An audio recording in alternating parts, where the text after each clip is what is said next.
Hey, hey, hey, good morning. Hi, everybody. All right, so we're talking about Black women embracing ease today. We're talking about how ways that we make our lives easier in a few different areas, right? Ease in or like household chores, like daily chores and stuff.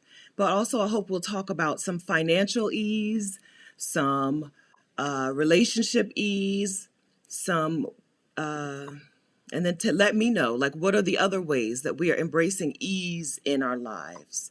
This video is happening because I watched a video on For Harriet's channel. For Harriet is Kimberly Foster, right? Her channel is For Harriet, and she said she made a video about Black women need more than luxury, right? Black women need more than luxury or something like that. I'm sorry, I can't remember exactly what it's called.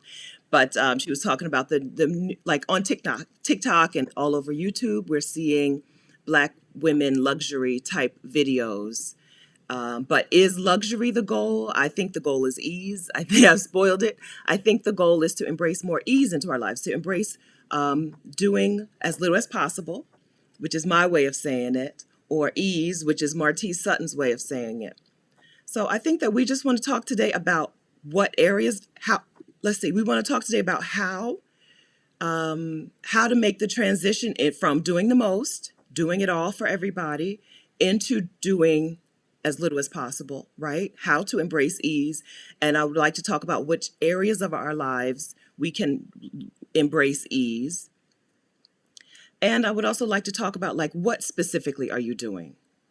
What are the specific things that you are doing or are looking to do to make things easier for yourself? Easy on me, baby, right? What ways are we doing this? I think that on this here channel, so I commented on the video on For Harriet's channel. I commented on it. She's probably in her early 30s, maybe late 20s, early 30s. With Black women, who knows? She could be 68, but I think she's in her late 20s, early 30s, and she's talking about Black girl luxury. I told her in the comments, my channel, my subscribers, my community is out of that. We're past that, right? We're past the idea that luxury is the solution. We're now into the idea that peace of mind is the goal, right? Peace of mind is what we're shooting for now, not an outward appearance that everything is wonderful, but like actually having everything be wonderful, right? And the abbreviated way to say that is just ease.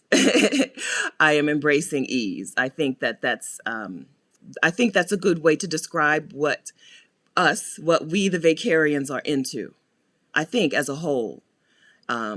Anybody here struggling still with the idea that it's okay to embrace ease? Because we do get messages that Black women are supposed to struggle, right? Black women are supposed to struggle. That's just what life looks like for us, especially in America, right? That's what life is supposed to be. We're supposed to do everything on our own. And we're supposed to be the people who other people use so that their lives can be easier, right? Family, friends, strangers, coworkers, bosses, right? We are supposed to do everything so that things can be easier for them. So is anybody here in the chat struggling with the idea of embracing ease? Can we start there? I don't like this lipstick color. Good morning, everybody. I don't care. I'm gonna take a second and change this color out a little bit. Yeah, anybody struggling with that? Actually, I don't want this one either. Do I? I don't know. Anybody struggling with that? We do have some younger ladies here in the chat today. I saw AZ. So we do have some ladies who are a little, I don't know. I'm just making up colors now. Okay. We're going to stick with this one. Anybody struggling with this idea? Nostalgia 3000. I know I struggle. Yeah. Okay, so is there a particular struggle? Like, what is that struggle? Something about me that maybe you should know is that I've never been a do the most person. I've never been that person. I've always been like, what is the easiest way? That's always been me. I've always been team do as little as possible. This isn't something that I had to adopt. It's something that it's just in my nature. I'm gonna do as little as possible. So what is the struggle? What is the struggle? TL, good morning.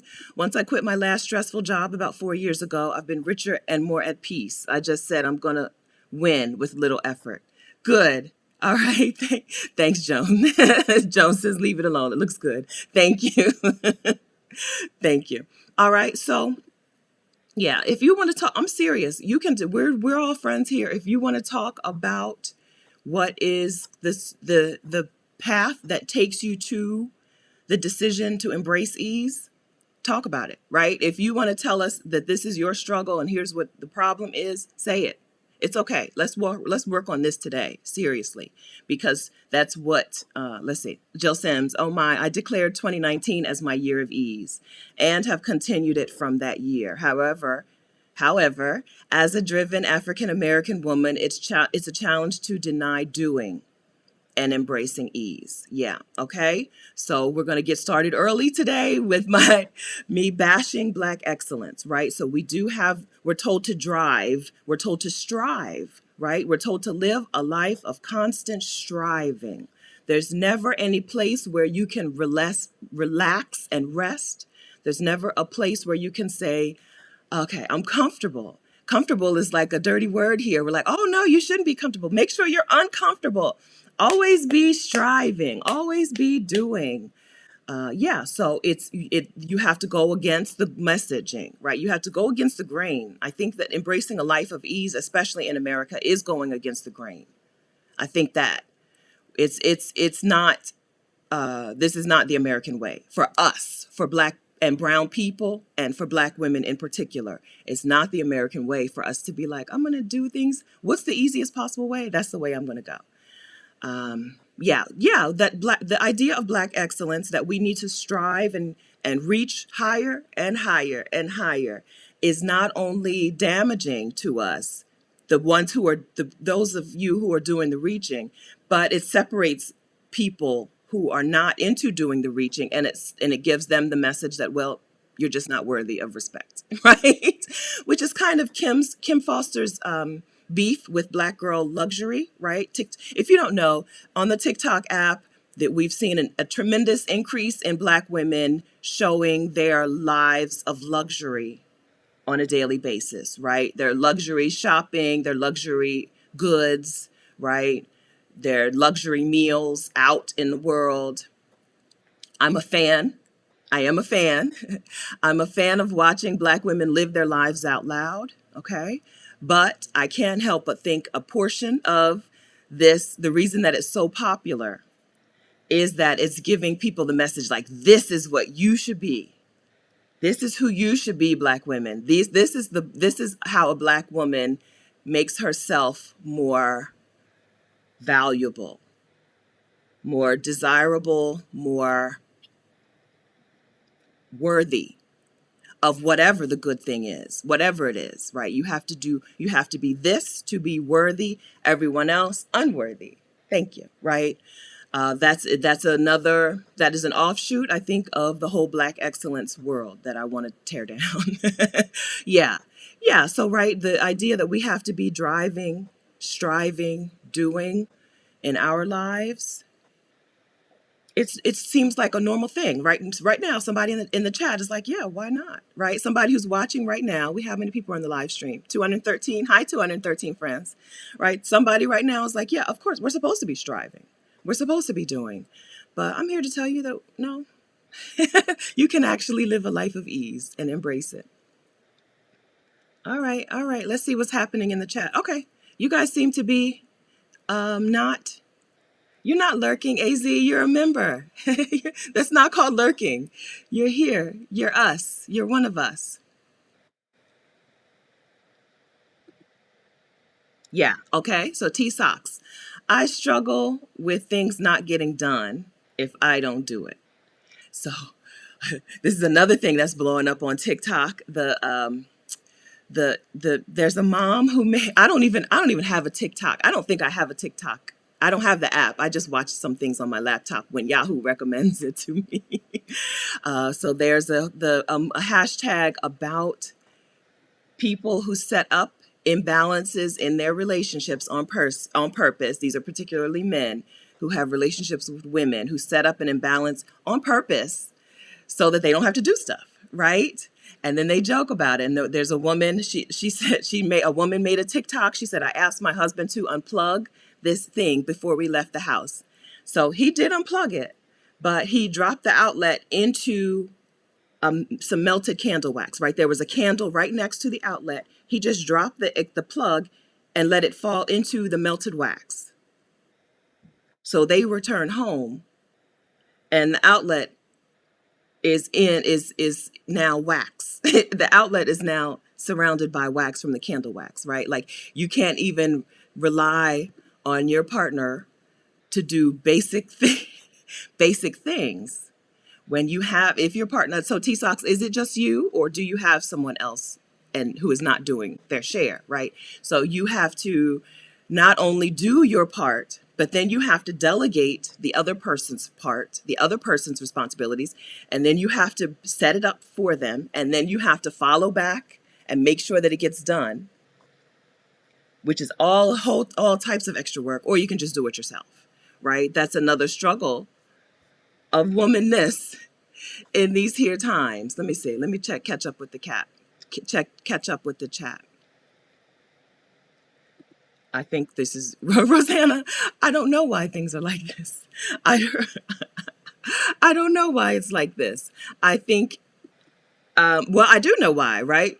Anytime there's an imbalance, there's somebody who's benefiting from the imbalance, right? And so it's not in their best interest to fix things. It's not in their best interest to do things the right way. So one of the ways that I know that women have been embracing ease seriously is by not having men, right? Seriously. Seriously, I know women who intentionally are not partnered. I'm not a person who is at that point yet. I still would like a rich man, thank you. But there are women who have intentionally decided no more, right? I'm not doing this anymore. And the solution to this, the way that I'm embracing ease in my life, is to stay solo, because that is a way that women are embracing ease. Anybody have made that switch, like have made that decision? Not a switch. Anybody have made that decision? I think a lot of us, I think if you look at it, a lot of us probably have made that decision. We just haven't put words to it, right? Right. Yeah. Because I could have a man today if I wanted to do extra work for him, right? Alexis, right? Alexis knows. I guess I shouldn't put that on the screen. Sorry, sis. But he's not going to see this. He's not going to bother to watch a video about embracing ease. I think this is one way. So let's get it. This is one way that we have seen women saying, I want to embrace things being easier on me. I want to lighten the load on myself. Part of the way I'm going to lighten the load is by not having a man, because women just don't. Black women. So the numbers, Kim in For Harriet's video, she ran off the stat about particularly Black women. Our financial status does not raise with marriage. Right? We get married. Any other woman in the country gets married. Statistically, her financial status improves. Right? Her financial situation improves. Black women, our financial situation does not improve with marriage. So I think this is why you see so many Black women just being like, I've opted out. Unless, right? I've opted out and then I've set a higher standard for myself. Yeah, I'm sorry, sis. Okay. Hi, Twyla. Hi, T-Bird. Companionship is nice, but not necessary. And you can find companionship in different ways. Nowadays, I think we are understanding that things don't have to be permanent, right? You don't have to live in the same house, because people are even marrying, but not living together.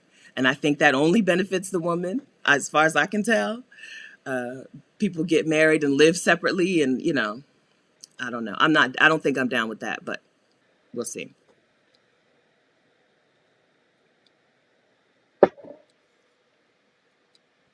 Yeah.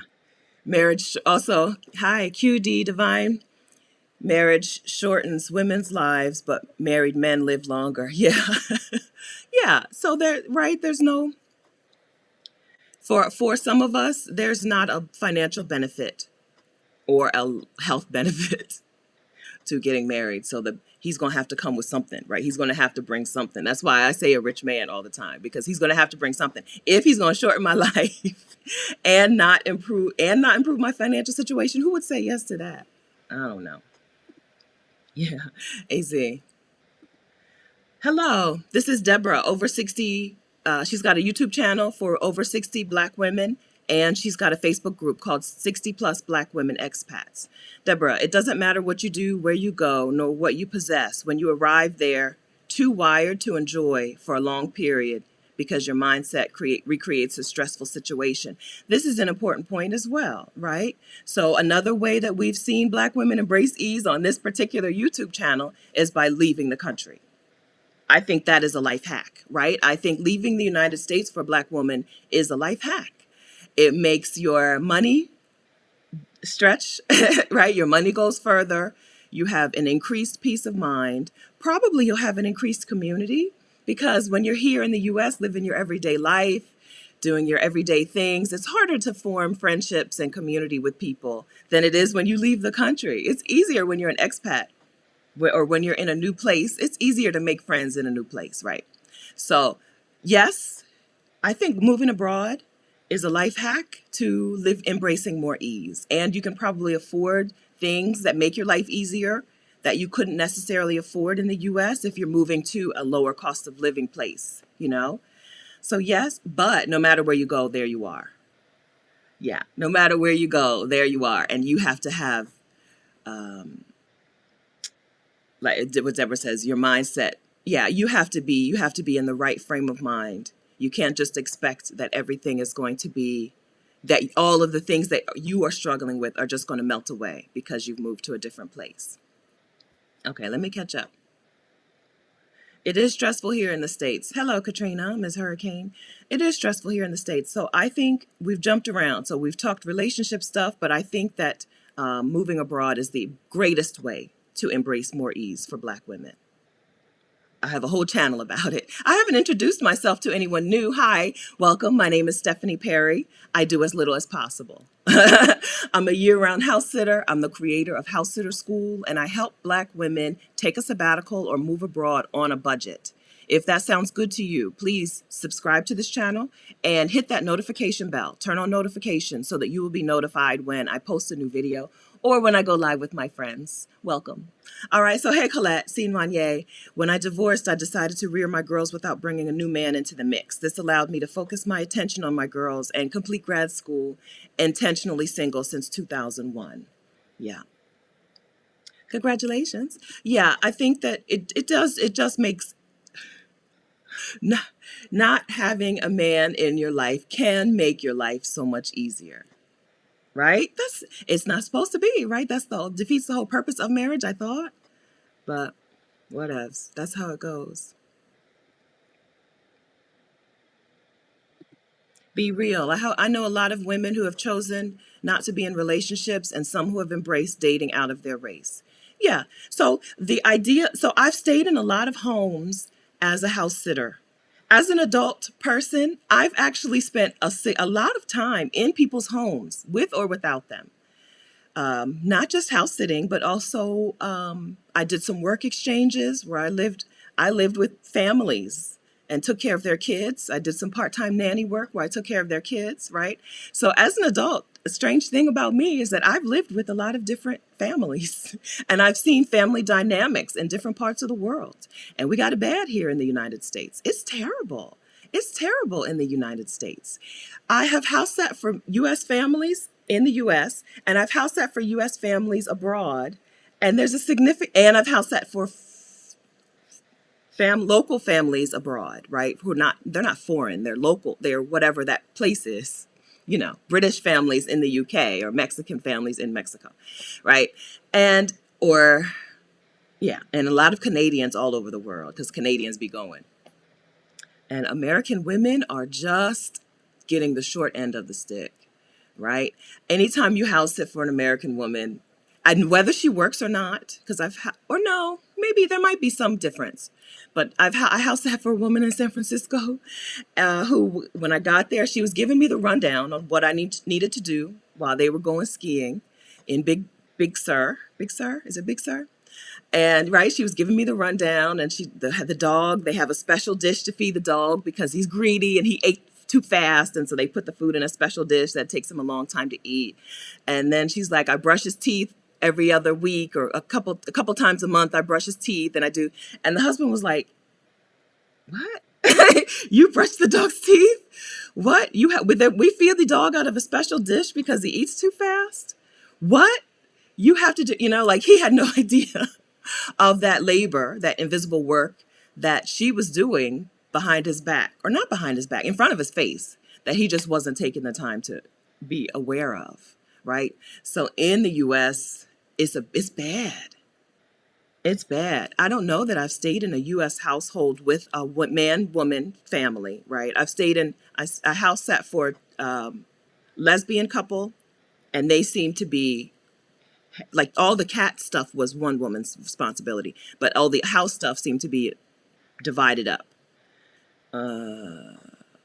Yeah, but so man-woman partnerships in the United States are not balanced out in terms of that kind of responsibility. So, right? That's why I'm looking for a man who's not American.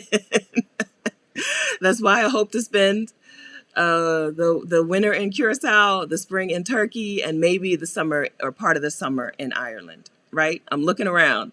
Um, I'm doing some globe hopping and some globe trotting. Yeah, right. So the idea of dating somebody or marrying somebody who's not American, I think will only help the imbalance. I haven't seen the same imbalance except for in Australia. Also, I did also see that same imbalance in Australia. But in other places, in the UK, right, it was just as likely that the man was going to set me up, right? In the UK, a house sat for a family with two small girls, and I got there the night before they left. So they put me in the oldest daughter's room. She was like 4. And he's the one who went in. He's like, I've changed the sheets and I've done this and that. The baby was still an infant. So I guess the mom's role was right then to take care of the baby. And he was doing the stuff for me and for the bigger girl. Right. And he said, he was British, English. I've changed the sheets. I've done this and that. Right. I don't know if I had ever, up to that point, had a man be the person who instructed me on things, on how things run in this household. And the cat was obviously his cat. The cat had like a name like Brian or something.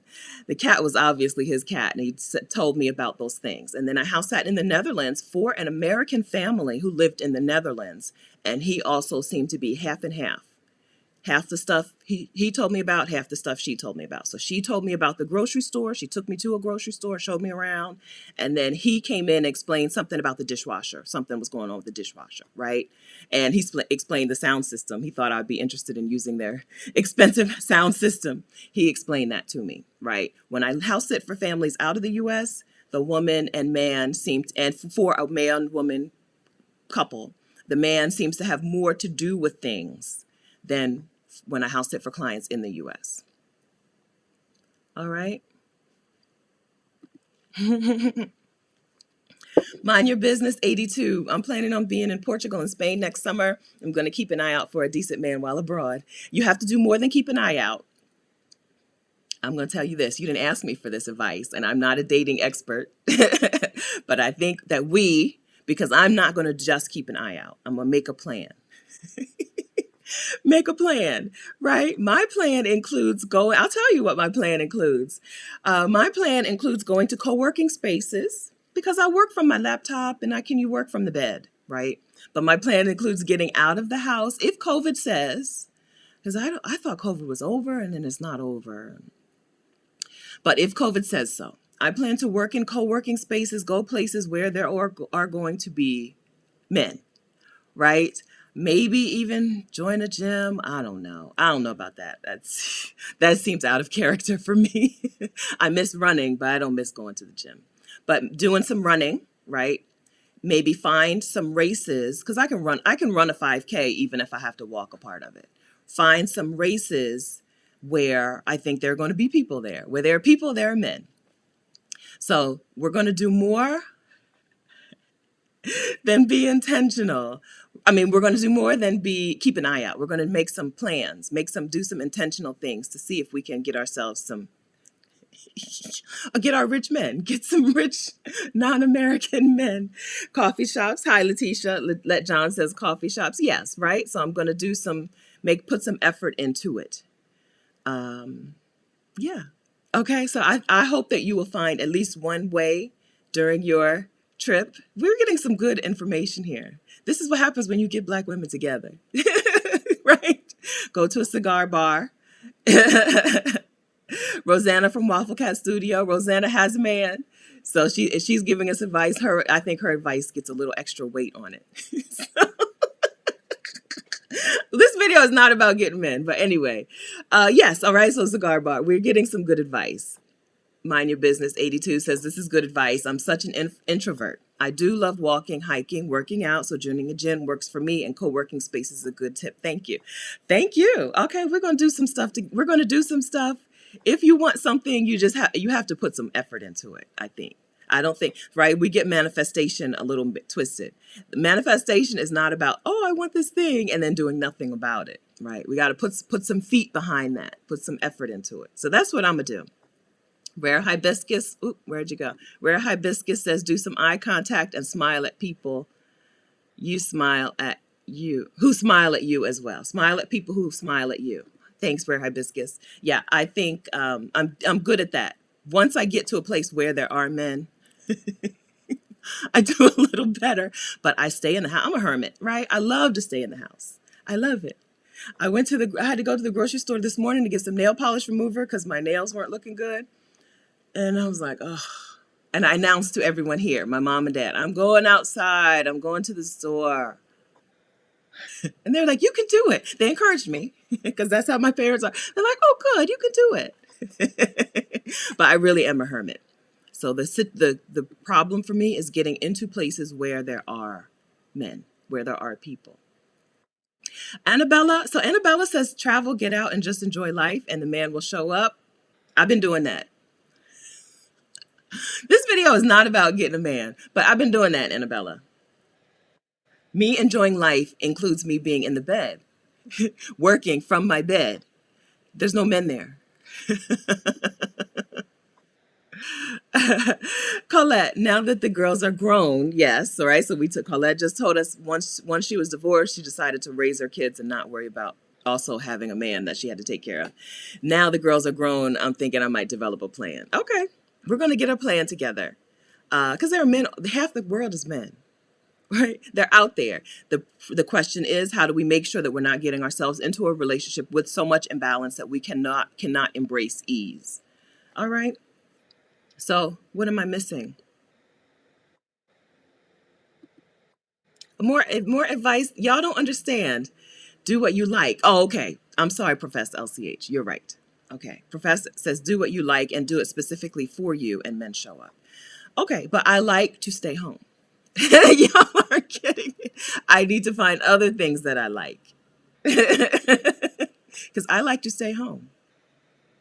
Yeah, so I need to find other things that I like. And working, I kind of like working, and I do need to I think co-working spaces are going to be good for me. Because some co-working spaces go all out. They have happy hours. When I stayed in hostels and stuff, men were always there, right? There was no problem with finding men. COVID, I don't know that I want to stay in a hostel anytime soon, in a dorm room, or maybe. I don't know. So I need to find something else, and I think a co-working space is a good alternative solution. Mila Dukes, thank you, Stephanie, for using your voice to support Black women and aid the community in embracing ease, which in my opinion, is exercising the law of attraction. You're welcome, Mila. Welcome. I think your name is kind of new. Welcome. Ty, okay, more dating advice. Ty W, a lot of non-Black men don't think Black women are interested in them, so it's good to smile and be friendly and even say hello or engage in a conversation first because they are too shy to approach. That's true. I found that my American accent takes me very far around the world, right? So sometimes we talk loud anyway. Americans talk loud anyway. So I have no problem being in a bar and making sure that they know I'm an American. Right? I'm going to get somebody's attention. But that's good advice. Okay. Faith without works is dead, Janie. Faith without works, the other translation, what is it? The message says faith without works is useless. and ineffective. Yeah, faith without works is dead. We're going to put some action behind our faith. Yes. Don't, I don't know. Are you laughing at me, Mandy? Don't laugh at me, girl. Join us or help us. join us or help us. This is a great point. Okay, so Deborah, I believe the baby boomers are the worst at embracing ease. We create crushing work out of pursuing ease. I don't know that it's just baby boomers. I'm a Gen X. I think that we have, this is how capitalism works, right? Some sort of movement starts, and then people start saying, well, how can we make money out of it? And then how can we get people turn it into work, right? How can we turn this thing into work? The whole self-care, the whole idea of self-care has become, how do you make this, who can profit from it, right? How do we have for-profit self-care? So self-care has gone from, doing things that you love to like get a manicure, get a massage, get a pedicure, shop, buy luxury goods, right? The idea of self-care has been co-opted by capitalism and commercialism and consumerism. Same thing with ease, right? That's why I want us to talk about ways that we embrace ease in our daily lives instead of luxury. Because I really do think, I appreciate seeing Black women enjoying luxury. I love it. I love it, actually. I love it. But I think the main end game for that is having to embrace a life of more, not a life of less. More work, more effort, more striving, not less. Yeah. Has anybody had a struggle with trying to embrace a life of ease that has turned into them doing more instead of less?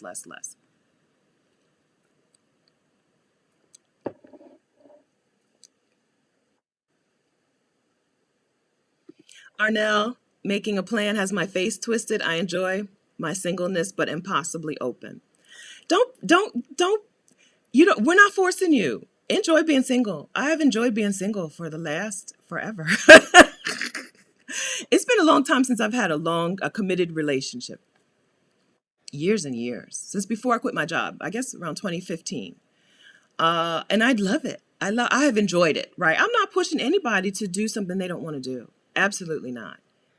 Absolutely not. But you said you're possibly open. Okay. Leave the country, Arnell. Leave the country. We are exotic in other places. I promise y'all this is not a dating video. We're going to talk about more than dating. But leave the country and see what happens. Right? That'll tell you if you're really open to it or not. Right? Once you get a little extra attention from somebody who doesn't seem to want to just add to your burdens and responsibilities, then you'll know if you're open to it or not. Yeah. Regina, Stephanie, do you leave the house when you're house sitting? Sometimes no.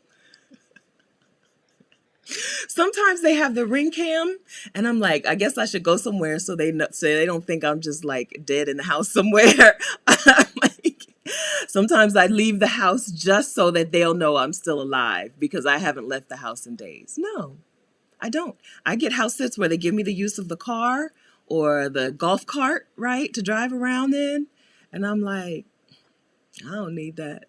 I ain't going nowhere.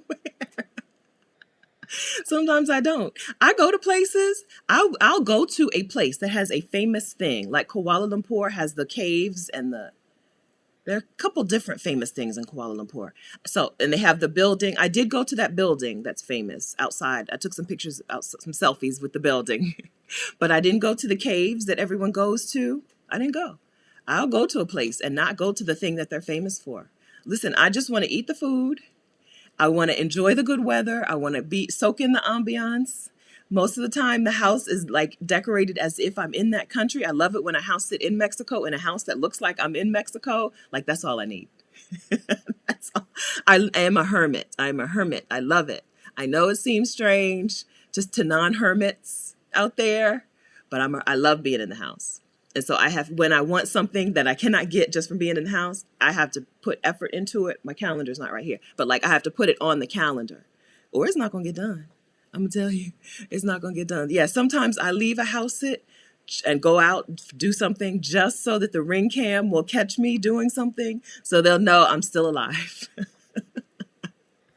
I'm still alive. Yes. Hi, Desi does it. Desi does life. Hi, Desi. Yes, that's right. So people like me. I think. I think people like me when I get out. She says the same thing. We have to slow down on being homebodies. Once we get out, people are naturally drawn to us. I agree. I think I'm a warm person, right, you guys? I think people like me, but I have no problem not seeing and talking to people for a long time. Okay, maybe we get back to ease. Okay, so let's move. Let's close the door on ease in relationships. Okay, are we ready to close the door on ease in relationships? Because, let's see, are we ready to close that door?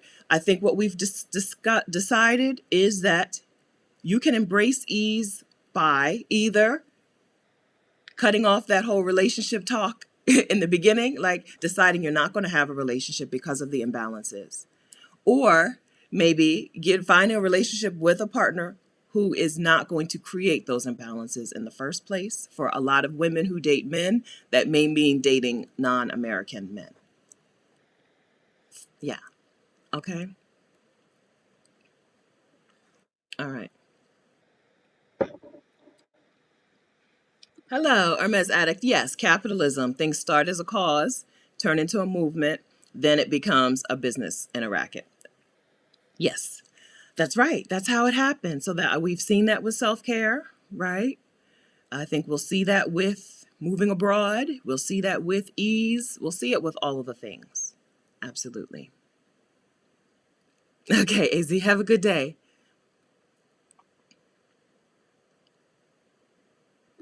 All right, so let's talk about Kiki's listing out some ways, some parts of our lives where we can embrace ease. So let's talk. But I actually want to talk. I think the easiest thing to talk about though is in household chores, right? Not because you have a partner who's not doing their share, but what things can you offload from your own daily life that will bring more ease into your life.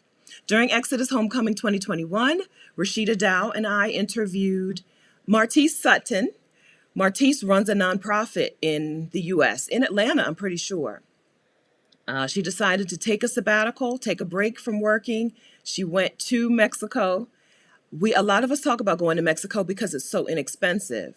Martise didn't go to Mexico to live a budget life. She did not.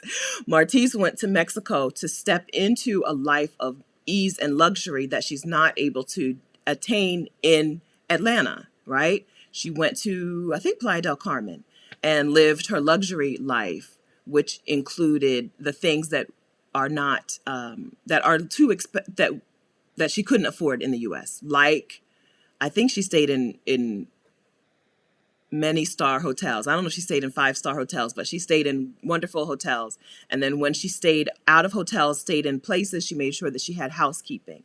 I think the housekeeper idea is one of the things that draws so many Black women to moving abroad, because you can afford a housekeeper if you go to Mexico, right? You might pay your housekeeper 200 pesos to clean your whole house. That's $10. I think as a house sitter, I have had to pay many a housekeeper when I house sit for someone, they leave the money to pay the housekeeper. When you house sit for somebody, they don't fire the housekeeper just because they're leaving. So the housekeeper still comes, and so they leave the cash to pay the housekeeper. And I've seen them pay $200 200 pesos to get the whole house cleaned, which is about $10, right? I think that bringing in somebody to do the housekeeping is a wonderful way to embrace more ease in your life. Is anybody feel like that would be really hard for them to turn over? Anybody feel like it would be hard to turn over those responsibilities to a housekeeper? Laundry is the first thing. I think I even when I took that career break or that gap year back in 2015, I dropped off my laundry. I didn't do my own laundry. Even if I stayed in a hostel that had laundry machines, a washer and dryer, which was always a bonus, my first thought would be to take my laundry to the laundry lady. And then if I really needed to, like maybe I'm leaving today and I got to get my laundry back in a couple hours, then I'll do it myself.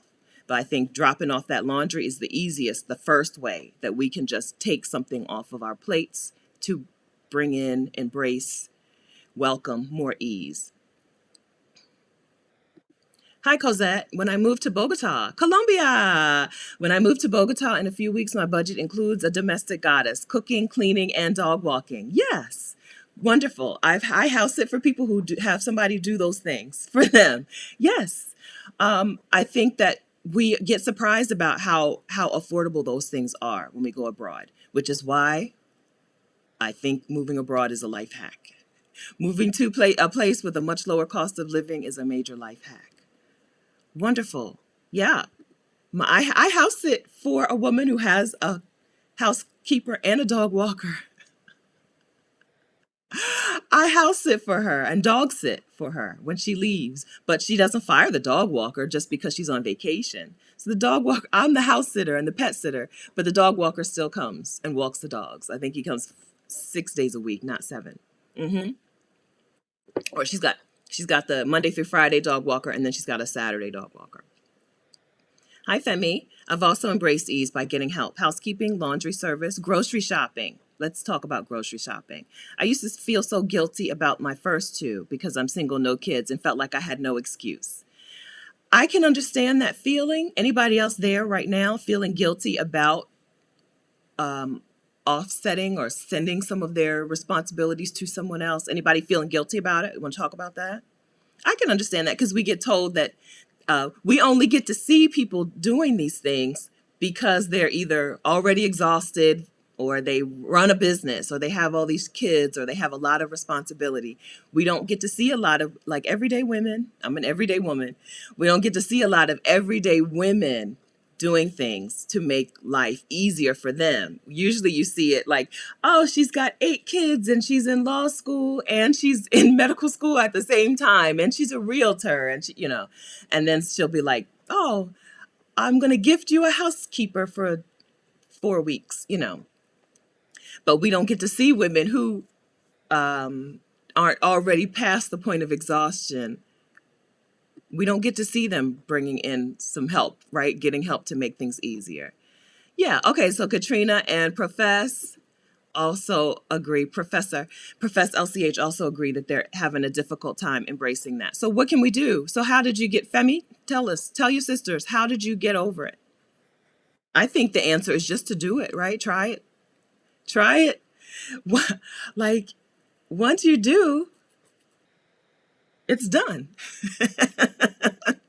That's my genius advice. Do it and then it's done. Once you have somebody come and wash your dishes and scrub I hate cleaning the bathroom. I hate cleaning the bathroom. Once somebody comes and cleans that bathroom for you and leaves, you're not cleaning your bathroom anymore, right?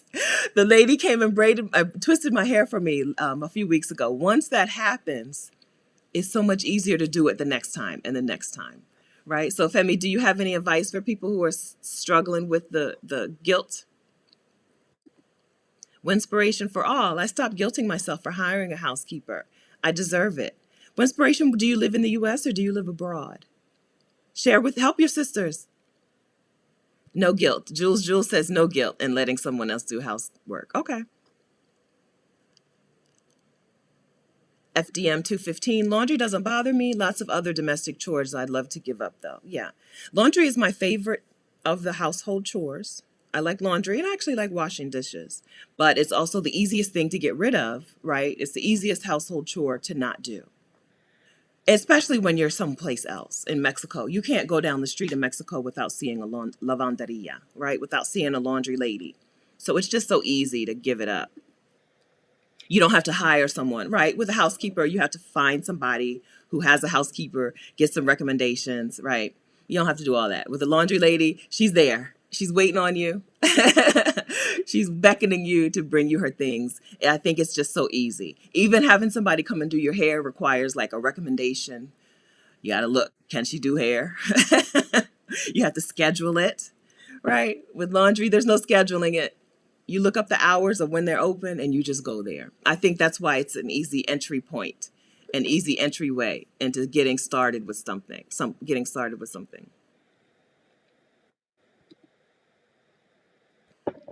Stephanie, what you said at the beginning, that black women are usually the ones doing the service, made my guilt go away. That's right. Okay, good. I'm glad that was helpful. Yes, usually we're the ones who have to do the things for other people. So if you can't bring in some help for you, bring it in, for your sister who can't, right? I am hiring a housekeeper for my sisters who can't do it, right? For my sisters who are the housekeepers. I'm doing this for them. Yeah, we the message is just. So I was in Black Enterprise. I saw congratulations, but I lost it. Let me see. ENTER. I was in Black Enterprise, and that was the good morning. Daisy Lee, thank you very much. Jillian Blair, thank you very much. It's me, Yvette. Thank you very much. Joan, thank you very much. Oh, thanks for that super chat, Joan. I'm sorry I missed it. Thank you for that, Joan. Yes, right. So that's the thing. And Professor LCH, thank you very much. Yes, right. So I was in Black Enterprise. The woman who interviewed me asked me what the PR lady is a different lady, a different company who interviewed me. The PR company who interviewed me, she was like, well, why do you talk specifically to Black women, right? We were talking about how house sitter school and how I help Black women become a house sitter. And she was like, well, why do you talk specifically to Black women? I'm like, easy. That's an easy question, because we are told all of our lives, right? Not just from adulthood, but from the very beginning, that our job is to make everyone else's life easier, right? That we are the beasts of burden, right? That we're the workhorses. Black women are the workhorses of the country, not just their families, but of the country. So I want to change that. If I can change that for one somebody, then I win. I've changed that for myself. I changed that for myself. So thank you for that. Thank you for congratulating me on that. That was fun. That was a fun thing. We went to Thanksgiving dinner. And then I walked out. I didn't have my phone. I had my phone in the house, but not with me, right? So I dropped my phone at the beginning in the front of the house, and I sat down in the back and ate my dinner and sat at the same spot the entire night. Yes, I did, or the entire afternoon. And then when we left and got back in the car to leave, I pull my phone out, and I see the notifications on Twitter. I think the person who tweeted me might be here to tell me, hey, did you know, did you know that you're in Black Enterprise? When you're in in a digital magazine like that, they don't tell you when it's coming out. You just like one day you just hope you see it. Hope you don't miss it. Yeah. All right. Let me get back to work. Sandra Archer, have lived in Mexico for 4 years with goal of becoming debt free. Good. Paying my daughter's college tuition and traveling the world. Goals completed. Congratulations. Did your daughter go to college in the US or did she go to college abroad? Because this is another way to embrace ease. Send your kids to college in a place where college is affordable. That's not the United States, unless they have some scholarships or something. But right, a bachelor's degree in English in the Netherlands, and I think she said I did a video about it. Like 2,500 euros per year is the tuition for an American student in the Netherlands in a degree program that's conducted entirely in English, right? So part of the embracing ease might be send your kids to college where college is free or cheap. Anyway, back to Sandra. Housekeeper, grocery shopper, occasionally a cook, check. All right, that's Mexico. That's life in Mexico. Sandra, I don't know where you live in Mexico. Well, I don't know. You don't have to tell us, but if you'd like to tell us what city or what town you live in, or near, like what state maybe. Yeah. Yes. Okay. So we can, but we were supposed to be talking about guilt. I feel like I'm not covering things very well. I want to cover this. I want you to walk away knowing a thing that you're going to embrace, a way that you're going to start bring more ease into your life today. That's what I want. Okay. This is what I want. Everyone, even those of us who are already doing it, I want us to find one more way. Okay. So I feel like I'm just not covering things well, but let's get it together.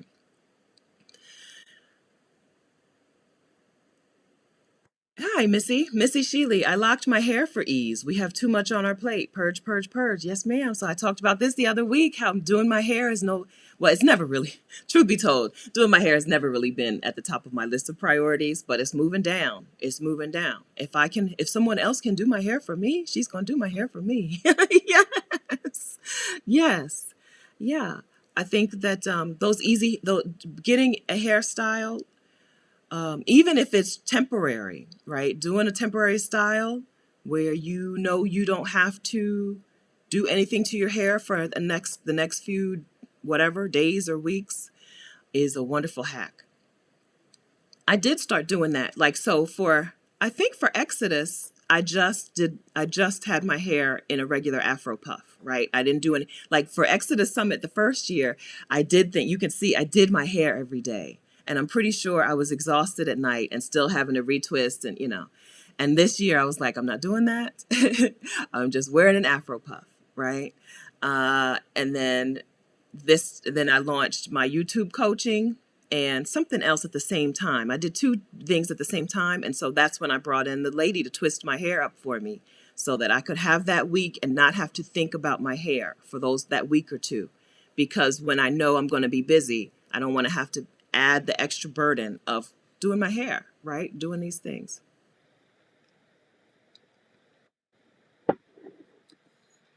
TL. I used to help my mom do housekeeping. It amazes me how many black women up here feel guilty for paying someone to work, for paying someone for work they're doing. Yes, you can always leave a tip. That's right. Housekeeping is honest work. That's right. There's no judgment. We're not, so I don't think the judgment is in the housekeeper, right? I don't think black women feel guilty about, or what am I? Maybe we do. Is it that, are you, friends, are you feeling guilty about actually bringing in a housekeeper? Or are you feeling guilty about not doing it yourself? Which I think are two different guilt triggers, guilt buttons, right? The housekeeper, right? Pay the housekeeper a fair amount, a good amount of money. And you don't, she's not going to feel bad about coming into work, right? She's not going to feel bad about coming to work. Like I said, I have paid through my house sitting clients. I have paid many a housekeeper. They're not mad at me or mad at these clients for paying them for housekeeping work, right? Is that the concern? I think the concern is more about just not doing it yourself. We have to do everything on our own. I got to do it all. Yeah. Let's see. Yes, but that's right, right? And we've all had a job. We all have had a job at some point where we got paid for the job.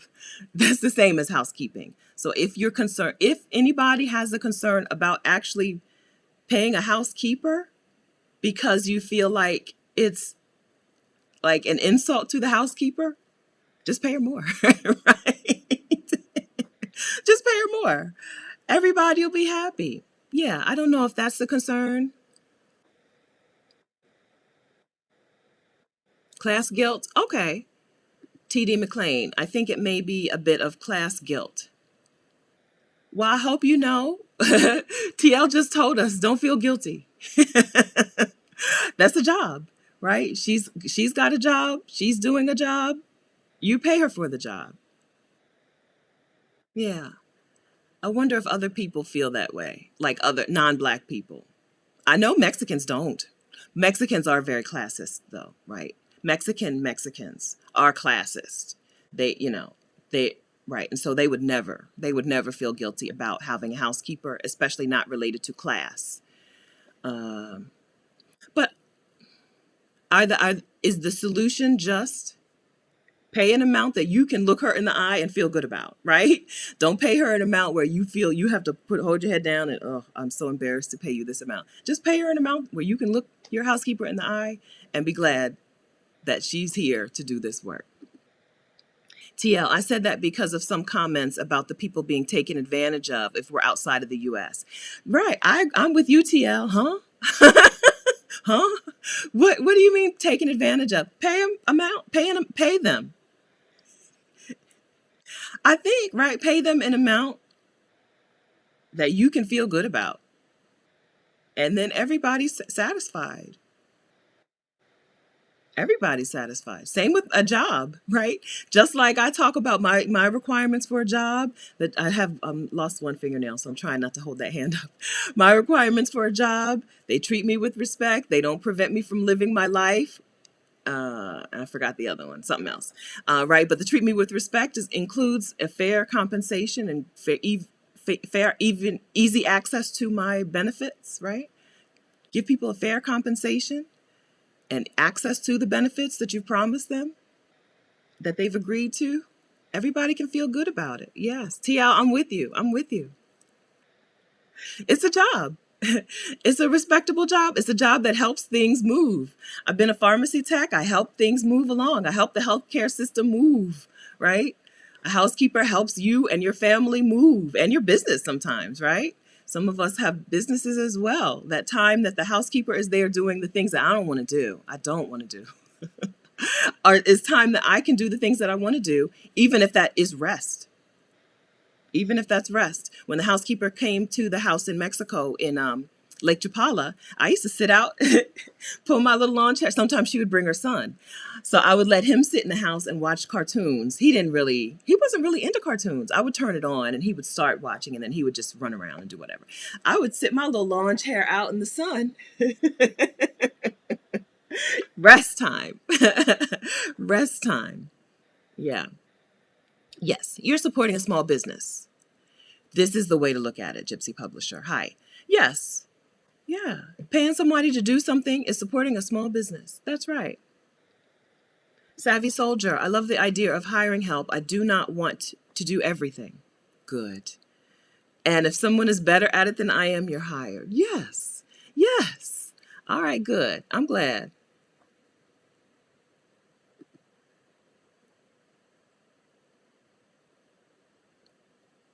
Is this for me, Annabella, or are you talking to somebody privately? I did a big at the local barber, got a few wigs from cartoons.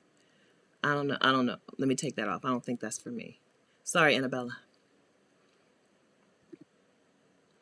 Girl Please says paying a fair wage for housekeeping or laundry service helps employ another person, also another woman, for honest work. Yes. This is the way I look at it too. I agree with that. All right. So anybody who's feeling guilty, take a screenshot of that comment. Okay. Seriously, I'm not kidding. I'm laughing, but I'm not joking. Take a screenshot of that comment. Okay. I'm waiting. Okay. And anytime you start to feel guilty about that, this is what you say to yourself. But I do want to talk about grocery delivery. I think that was Professor. No, I don't remember. I'm sorry. Grocery delivery. So do you just use an app or do you have like an assistant? Let's see. Sandra and Leah. Hi, Leah Rose. In Mexico, Rappi offers food delivery for 90 cents and grocery delivery for $1 to $3. Rosanna from Waffle Cat Studio, web design. I used to feel that doing grocery delivery was a waste of money and then accepted it as something that makes my life easier and takes a situation that causes anxiety, takes away a situation that causes anxiety. FDM 215, I'm a fan of grocery delivery, started years ago when I was sending deliveries to my mom to save her the hassle. Good.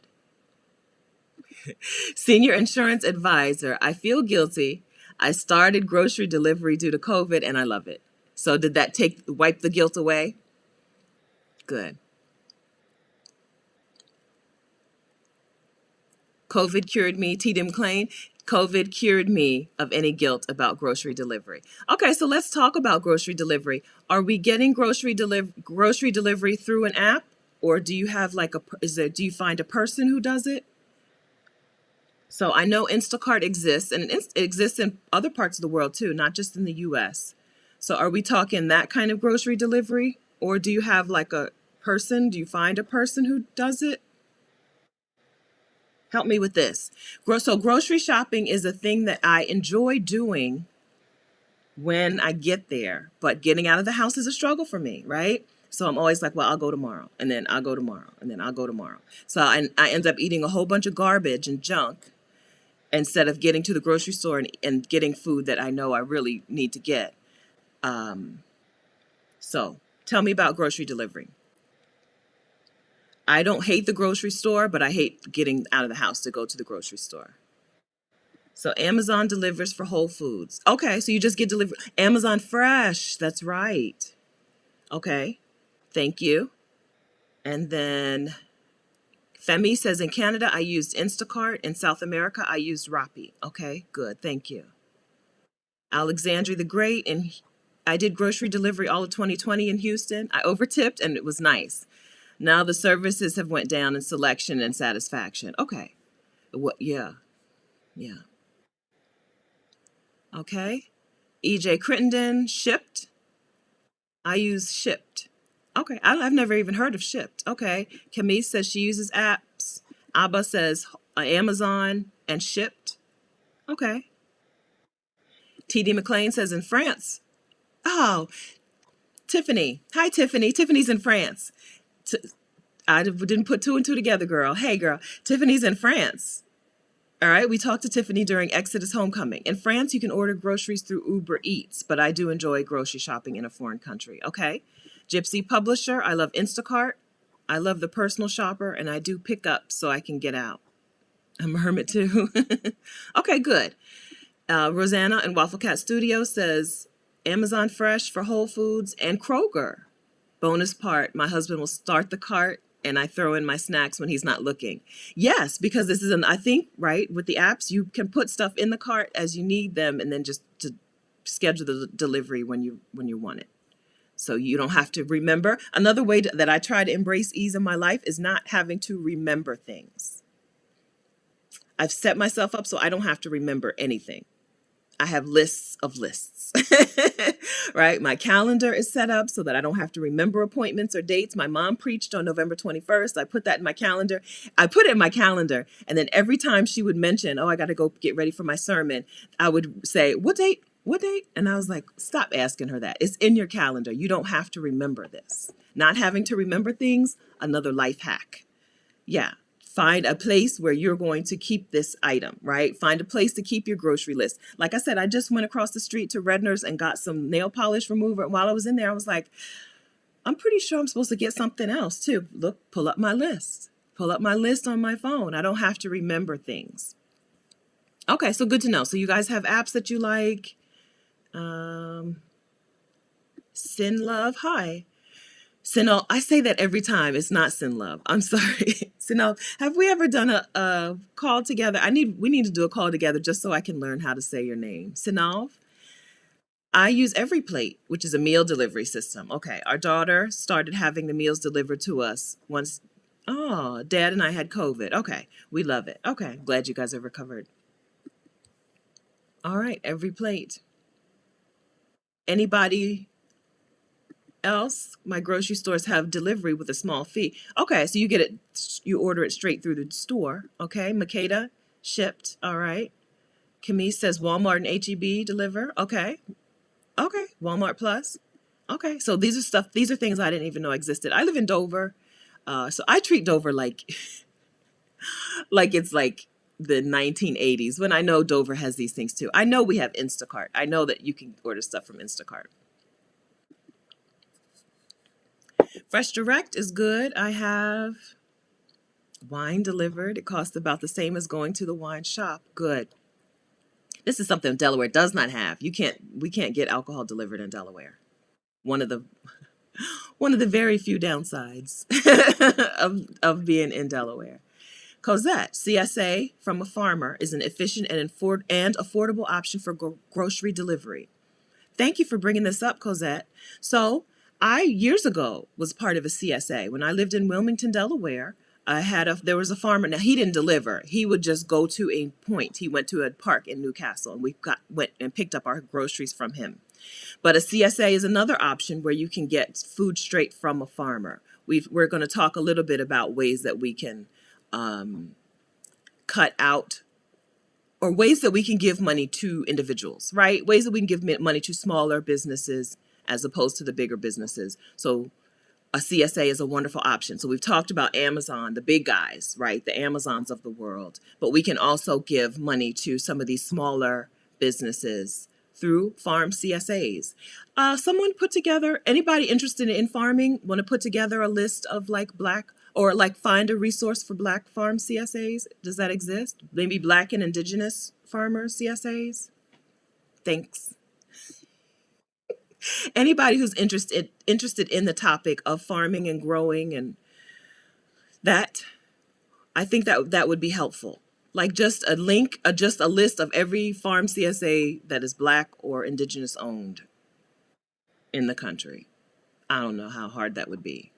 Sounds hard now that I think about it. I'm not doing it because y'all know I do as little as possible, but that's a helpful thing. Sharkita, another vote for shipped. Okay. I love it when I deliver to, oh, I work for shipped. Good. I love it when I deliver to a Black family. Y'all don't forget to tip your drivers. Good. Good. Yeah. I think, yeah, I think I would get, I don't know where you live, Shakita, but I would guess that when you see a Black family, you're probably like, finally, finally, y'all are using this too. Y'all use this app, use these resources that are out here. Sandra just ordered Uber Eats for my coffee. Hi, Krista Stylista. I've just messaged the link to this live to my friends. Thank you. We all need to hear this. I agree. I agree. I hope that you can repost after. It'll stay. It stays on YouTube after the live ends. Yes. So anybody will be able to watch it at any time. I agree. So I don't know. You look a little younger. Hello, Krista. You look a little younger. This is something that this crowd, we the Vacarians, are into. As you can tell by the comments, we're into this. But we happen to be women in our 40s, 50s, 60s, 70s who have done all of the things for ourselves before and are over it. It's harder, I think, for younger people. I think maybe it's harder for younger people to embrace ease. But it's not, I'm at a point where it's simple. It's simple. I just need tips. Give me the resources. I'm there. I don't need the help with making the transition to embracing ease. Just tell me how. Tell me how. Okay, good. All right. I'm glad to see that the grocery delivery thing is something that we're utilizing. All right. Sandy, most UK grocery stores deliver for £3, which is cheaper than parking your car. Okay, Latina L, curbside pickup for groceries. Good. Lisa, I'm going to do Instacart right now. Do it, girl. Do it. Do it. Okay. I think, has anybody had an experience of using something for delivery or for getting someone to help you with something and hating it, right? Deciding that this is not the move for them. I don't think that happens. So I would love to hear from you if you've had that experience. I think that the solution to, oh, I don't know if I should take this off my plate, if I should just do it myself. The solution is to do it. Have someone to do it for you. I don't think there's any turning back. There's no turning back. Right? Okay. Joan is in Lake Chapala, Mexico for a little while again. Joan is part of the Black women crew. Lake Chapala, Mexico has become, or the Ajijic area of Mexico has become a haven for Black women, I think. A Mecca. And Joan is there, and even they deliver. Now, this is a pretty small town, right? We're not talking about Mexico City. It's not Playa del Carmen. It's a pretty small town. It's not Cancun. So the fact that grocery delivery is there means, I guess, it's everywhere, right? It's everywhere. In Lake Chapala, there is a lot of delivery that happens via Facebook Messenger. I've had Chinese from Minhua delivered through Messenger, and it made me really nervous the first couple of times because my Spanish is not great. But they, in Messenger, you just put it in English and go from there. Okay. Jules says Amazon Fresh takes food stamps. Accessible. All right. This is accessible. This is accessible help. You don't need to wait until you're at this tier. People have like magic numbers in their minds. Well, when I make this much per year, then I will start bringing in people to help me with things. I think it's easier to get started where you are than to wait. I think that when we wait, I think there's a natural inclination to, when we wait to hit a certain place in our lives, to start asking people for help. It's harder, right? I think you're less likely to ask for help, I think, as opposed to starting now, right? There are some things that you have to start now to incorporate into your life. Because if you keep putting it off and putting it off, you're not going to do it. You're just not going to do it. Okay, good. Okay, so have we covered the household responsibilities? We've covered laundry and housekeeping and food delivery. I don't have housekeeping responsibilities, so I can't think of anything else. I'm a house sitter. So let's switch to house sitting as a way to embrace more ease. Okay. So yes, we want to live in luxury. No, we do not want to pay for it. House sitting is a wonderful way to embrace more ease into your life. You can stay in a home with a private pool, in a whatever kind of community you want to stay in, without the burdens of having a home in this place with this private community. So I'm going to drop the link to my new house sitter toolkit. I'm going to tell you also about a wonderful discount for trusted house sitters. Okay. So this is my new house sitter toolkit, housesit.vicarious.com/toolkit. It's at housesit.vicarious.com/toolkit. You will see my link to join Trusted House Sitters. Trusted House Sitters did a Black Friday sale, which I don't know. For some reason, I forgot they were going to do. They did one last year too, but I forgot, so I didn't warn y'all.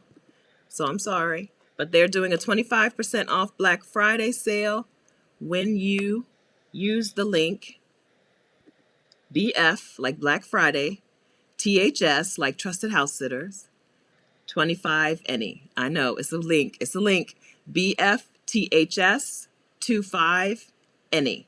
Okay, so that is the discount link. It's good until December 1st. I don't remember if it's through December 1st or it stops on December 1st at midnight. I don't remember. So if you were waiting to join Trusted House Sitters, it's time. It's house sitter season, all right? Thanksgiving through Martin Luther King Day, you can find a house sit. Whether it's a local house sit or like a Southern California house sit, they seem to be going all over the place. Southern Californians have never stopped traveling. So if you want to house sit for a little while, enjoy some luxury, or just ease again, right? So luxury or ease, just a house sit where you can just be in the space and not have to be the person who cleans it and all of that. I think it's time to get yourself a house sitting, a profile set up on Trusted House Sitters. That is the biggest way I think that I have embraced ease. Because I house sit all the time, it means that I don't have to work very much, right? I can work as little as possible. My expenses, house sitting has lowered my expenses, lowered my stress level, lowered my amount of work that I need to do. So I love house sitting. If you're a house sitter or if you're into pets and taking care of other people's responsibilities, then it's a way to embrace ease. If you're not into taking care of people's responsibilities and you're not into pets, house sitting is not a way to embrace ease. Okay? All right? If you're not into these things, then adding these things on is going to be stressful for you.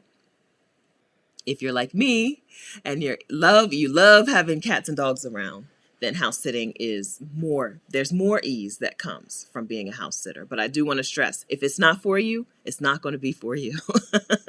All right? If it's not for you, it's not for you. SSS.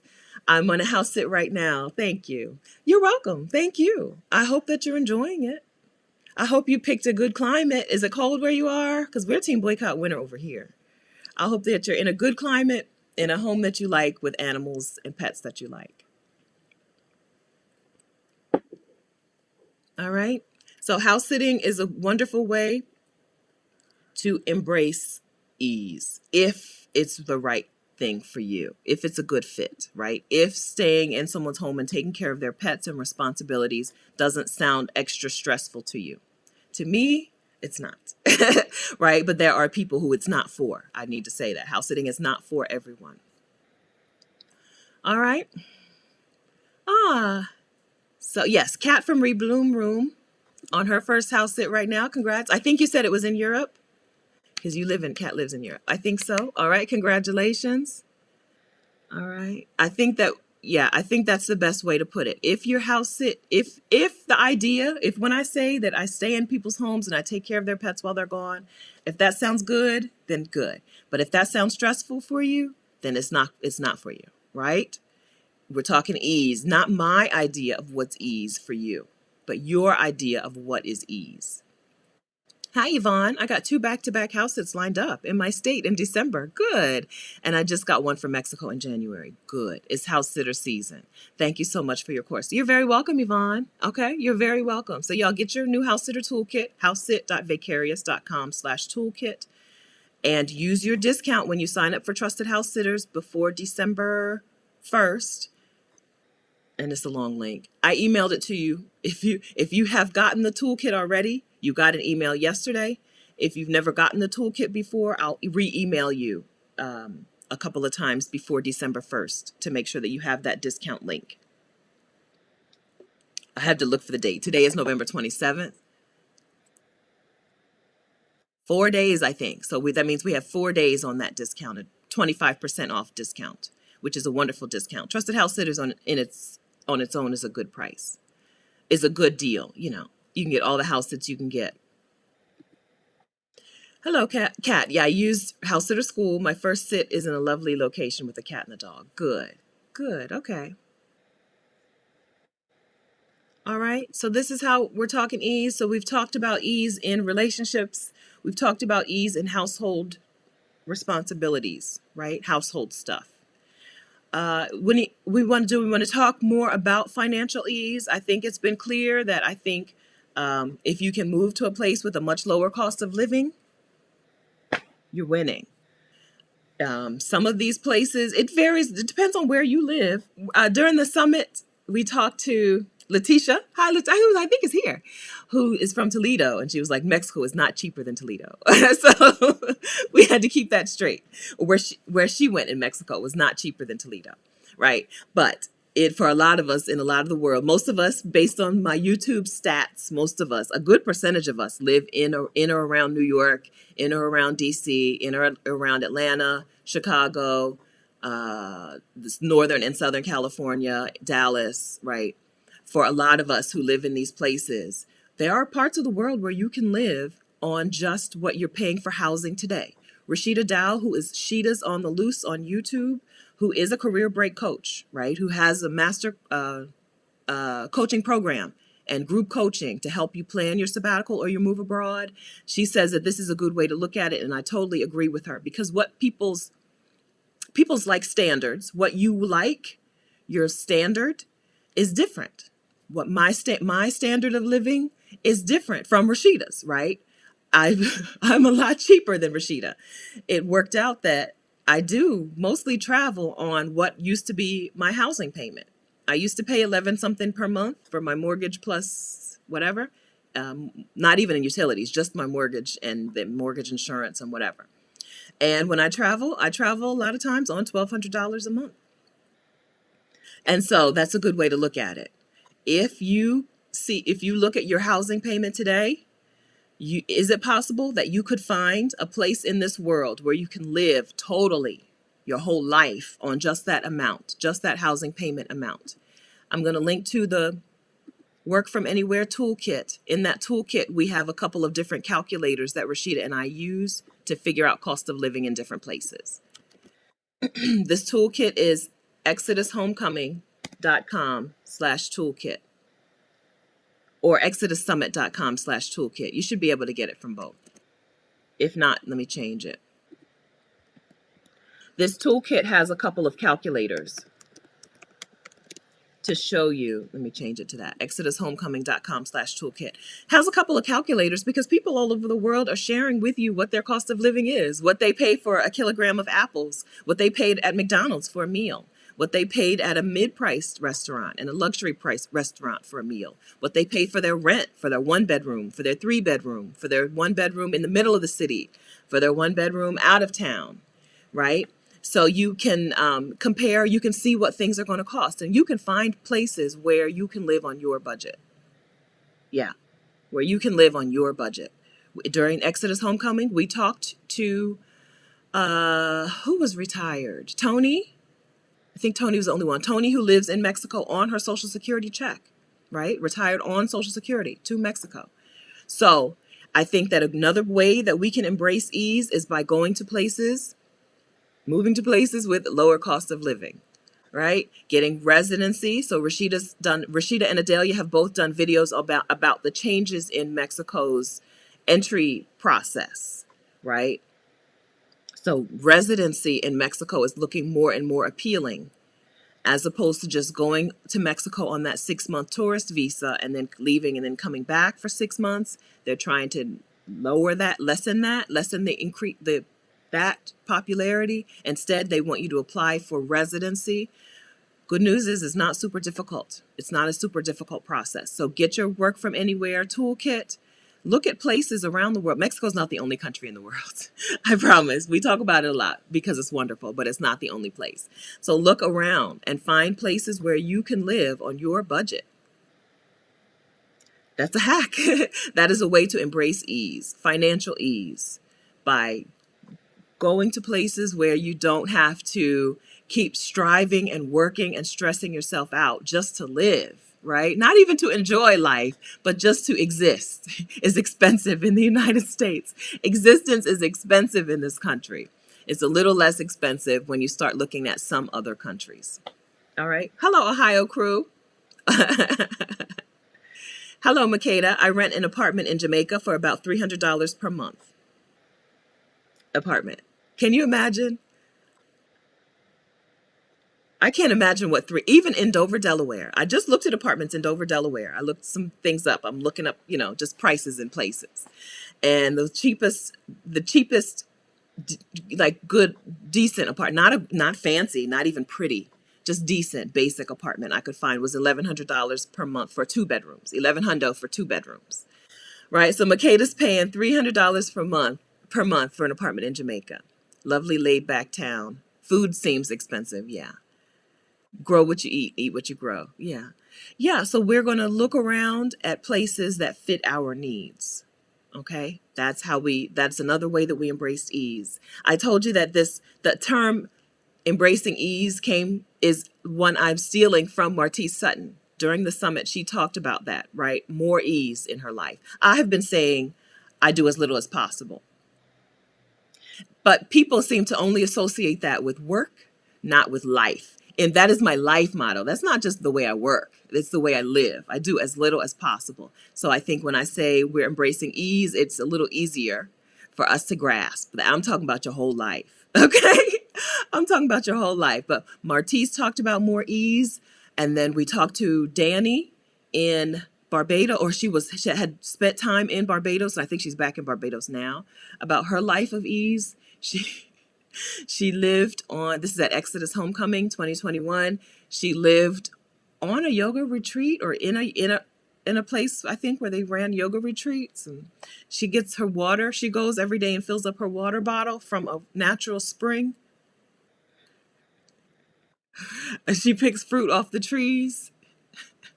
Ease, okay? We're talking ease. Yeah. So there are ways to do that. The Caribbean is not an inexpensive place. And even there, you can find some ways to live with more financial ease. Excuse me, more financial ease. The Caribbean is expensive, right? But even so, Makeda's paying $300 per month in Jamaica. I saw plenty of $800 per month homes in Curacao for 2 bedrooms. I look at 2 bedrooms for everything. I saw a bunch of $800 Curacao, right? These are not cheap. The Caribbean is not a cheap place, but more inexpensive than you could think. Might be cheaper than you think. You may be able to enjoy more financial ease than you think in some of these places. Hey, this is Tony. Rise up and bloom. Hey, Tony. Yes, right? She calls when she gets the Social Security deposit. She says she got money from Luciano, her man. Yes, right? So we're talking all the ways to embrace ease, not just the household responsibilities, but all the ways. Katrina, I agree with moving to places with lower costs of living. Go where you're treated best. Yeah. Yeah. So this is another form of ease that we haven't talked about, right? Just being treated well. Just living in a place where you don't have to be on guard all the time. Living in a place where you don't have to always look over your shoulder and watch your own back. There are places in the world where you can just go and be. and live and enjoy life and not have to always be so guarded. During Exodus Homecoming, we asked women who were coming to the group coaching sessions to give some questions ahead of time. One of the questions was, can I bring my firearm into whatever country she was moving to, right? I'm not laughing at that question because I can understand a Black woman in the United States feeling like she needs to make sure she has her firearm on her. Okay. But the point is to go to a place where you don't feel the need to have a firearm on you. More ease. More ease. Go to a place where life is easier, where life is more peaceful. You can do that. We don't have to stick to the situations that we know. We can do those things. All right. Let me scroll through the chat. I've been skipping around a lot, but I'm here. Restoration.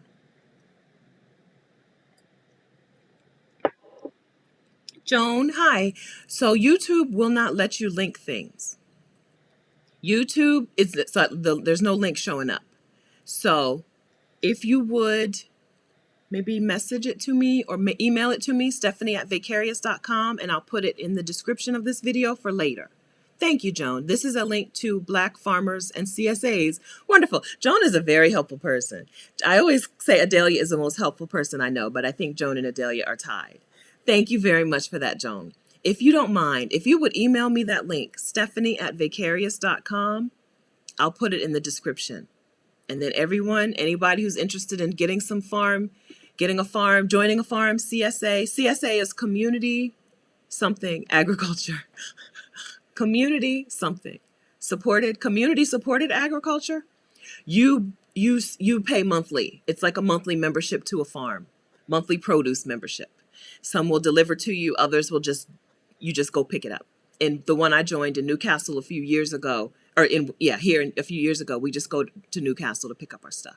Thank you for that, Joan. I appreciate that. Mila. Mila says, every time I say that I do as little as possible, she smiles so hard. I do. But that's been a full life.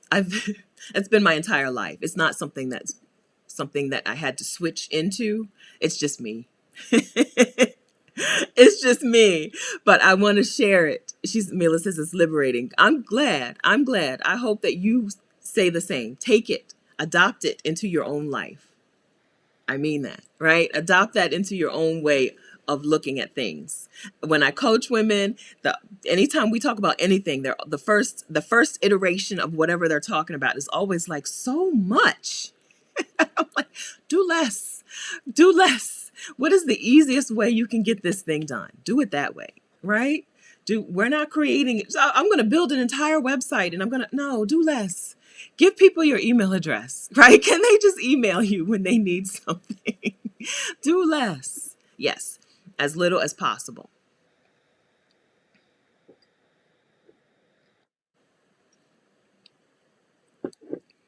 Cosette in Bogota, Colombia, I'm paying $1,800 for 6 months. You mean $1,800 per? You're not paying no 18. You mean $200? Wait, that's $300 a month, Cosette. Must be $1,800 a month for 6 months with cable, internet, doorman. I plan to do nothing for 6 months. Okay, $1,800 per month. My expenses now are $2,800 per month. This is my last month. I'm a little confused by that, Cosette. If you can't tell by my face, my expenses now are $2,800. I'm a little confused. But this is a doorman building. I think you mean per month, $1,800 per month. Okay, some of y'all understand.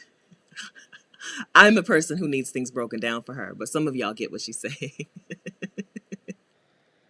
Hi, Tsocks. I just signed up for Trusted House Sitters. Good. I'm married with 3 kids, but we homeschool. Good. So some of the people that you want to house sit for are families, right? Some of them are families. And so they're going to be like, sure, you house sit as a family. Sure, you can come in. This house is family friendly. Yeah. House sitting as a family is a thing. House sitting as a couple, house sitting as a mom with kids, house sitting as an entire family. It's a thing. Yeah. Some clients are going to be like, nah, right? I don't want a whole family in my house. Others are going to be like, yeah, we're a family. You're a family. Welcome.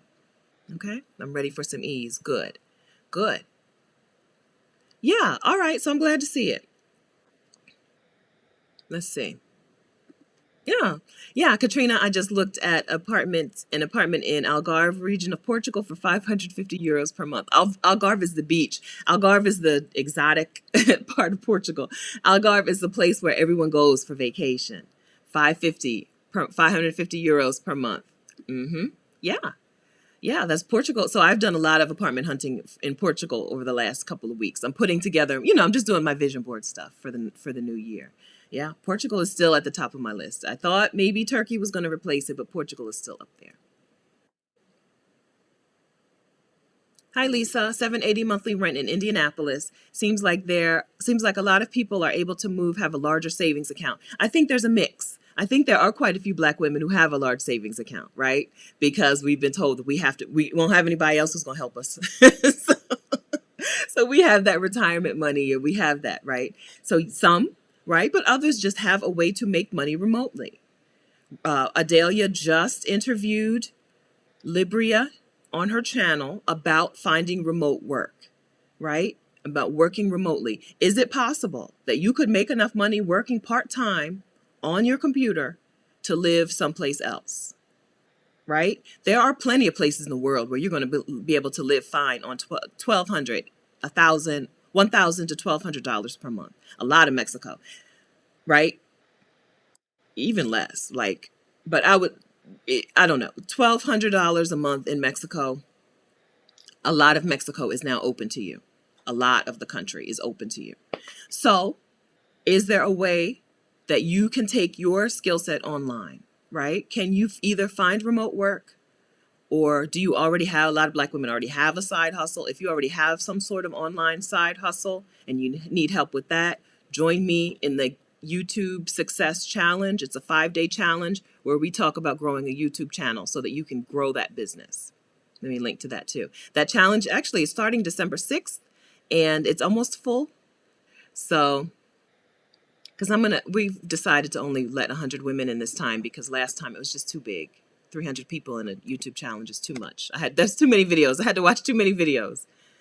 Oh, wait, that's the wrong link. Let me delete this link. I just put a link up here, but it's the wrong link. How do I delete it? How do I delete it?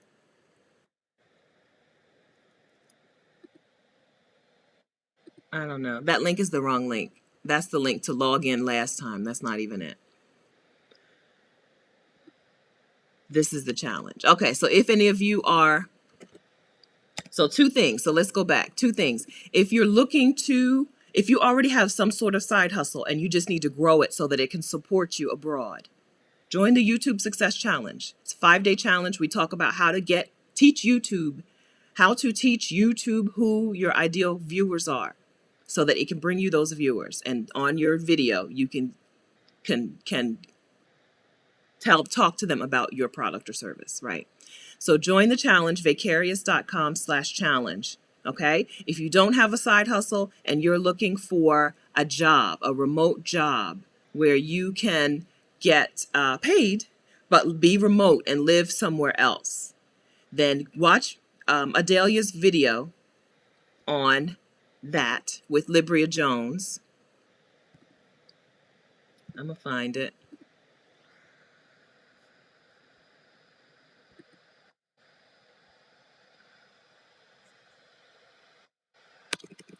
I'm going to link to it right now. Okay, Libria is the, my computer goes so slow when I'm live.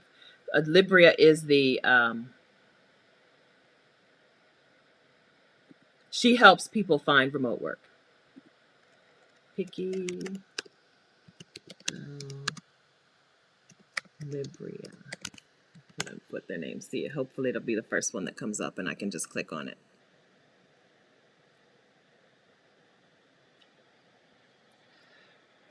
I don't know if it's going to come up. Oh, it was Rashida. No, Rashida did. I'm sorry. I'm getting this was Rashida's channel. I thought Adelia just did one.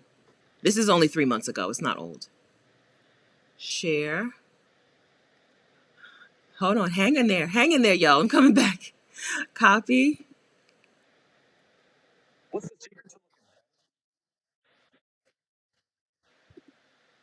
All right. And then finding remote work. Okay. So this is Rashida's video with Libria Jones. Okay. So these are two of the ways, so three ways that we know that Black women are moving abroad. Number one, they have the money. They have the money. They have been saving, they own homes or whatever. They got the alimony. Whatever. They got the cash. I'm going. I've got the money. I'm going. All right. Number two, I don't want you to see this hand anymore. Number two, they have some sort of business where they make money online. Number three, they have a job where they make money online. Some have a mix of these things. That's pretty much it, right? Okay. So these are the ways that we know that Black women are leaving the country. Just because you don't have a pile of cash doesn't mean you don't leave the country. It just means you need to make some money. I've never had a pile of cash, and I've left the country many a time. Yes. All right. Okay, so how did we do? We're an hour and 38 minutes in. We've talked about embracing ease in relationships. We've talked about embracing ease in household responsibilities. We're talking embracing financial ease. What am I missing? What have we not talked about? What are your questions? What are your struggles? Holler at me. Holler at me. Patty, Stephanie, do we need to have an established business to enter your YouTube challenge? No. What you need though, Patty, is you need to be, you need to have some idea of what your channel is going to be about, and you need to be willing to create a video. The challenge is only 5 days. You need to be able to create a video before the last day of the challenge. That's it. Some of us will never make a business out of our YouTube channel will just be the business, right? Some women will never create a separate product or service. It's just going to be the YouTube channel. I'm fine with that. Okay. Others have some sort of product or service in mind or already in practice that they want their YouTube channel to bring people to. I'm fine with either one of these things. Really, the requirement is that you will come to the challenge and that you will make a video before the challenge ends. Okay? If that doesn't happen, you have not completed the challenge. Okay? I'm camera shy. Hi, Smiley. So YouTube is not the only platform out there. I think YouTube is the best platform, but it's not the only. So if you want to start a podcast instead, consider something else, okay? YouTube is better than podcasts because YouTube will go out and find you people to watch your videos. With a podcast, you need to find every listener. These podcast platforms are they're not doing a good job of recommending podcasts to strangers like YouTube does. Most of you on here are here because YouTube was like, oh, here, I think you might like this video. They suggested me to you. YouTube is very good at that, right? You watch something related to what I talk about, and YouTube was like, oh, okay, we'll try this one next. This is what I actually teach you how to do this in the challenge, how to teach YouTube who you're for. Podcasts, you can't do it, right? Spotify has some recommendations, but they're not that good. Apple Podcast recommendations are terrible. They don't even bother. I don't think they even bother anymore. So if you refuse to be on camera, maybe consider a different platform. But if you want to grow a platform with the help of that platform, if you want YouTube to help you bring people to you, I think YouTube is the right answer. Being camera shy, is this just, I can get over it, right? Nobody's naturally comfortable on camera. Well, maybe the babies nowadays, right? Babies nowadays, they seem to be like, they're born knowing what TikTok is. I don't know. But for the rest of us, it's something that we develop. If you have ever been afraid to do something and have been able to do it afraid and then get less afraid as you go, then you can start a YouTube channel. If you've never ever in your life done anything that you were afraid to do, then I don't know that I can't help you on YouTube. Serious talk, okay? Because my advice to you is just going to be suck it up, okay? Really, you need to be able to call back to a time when you did something that you were afraid to do, and then it got easier every time. If you cannot call back to that any time in your life and you're still camera shy, maybe YouTube is not the place. Okay. You don't, I think everybody should be on YouTube, but you don't have to. Okay. I think you should be here, but you don't have to do it. Okay. So those are the stipulations. If you can suck it up and do it afraid because you've done something afraid before, then you can do this because it gets easier every time. I was very afraid my first time. I had these accountability partners, Tiffany and Danielle, and I told them I was going to make my first video, and a month passed and I didn't make a video, and another month passed and I didn't make a video. And then June 1st, like I said, June 1st, I'm going to make a video, and June 1st came and I didn't make a video. I'm pretty sure I posted my first video on June 3rd. I think it was June, might have been June 2nd. I was supposed to make 30 videos in 30 days in June, and I couldn't get started. I was afraid, terrified. Even though I had 26 subscribers, like, why would you be afraid to make a video when you have 26 subscribers, right? Who's going to see it? Nobody's going to see it. But I was terrified. Now, no big deal. Now I will hit go live in a heartbeat. All I need to do is make sure I have eyebrows on. That is still my thing, where I'll be like, well, let me put some eyebrows on, and then I'm doing it. Everything gets easier as you do it. All right. Khaleesi, would you mention having a family or kids in your house sitter bio? Yes, especially if you know you're going to be house sitting with them. Yes, and a picture. Include a picture of them. And when you get somebody to write that letter of reference for you, have them mention how awesome your kids are. Yes. Yeah, you're not going to pretend that they don't exist. Yeah, put them in there. And then when you apply for the house sit, tell them exactly who would be coming. All right.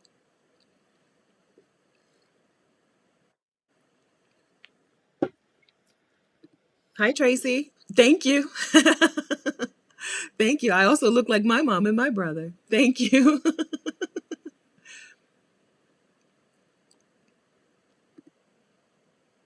What do I put to what do I do?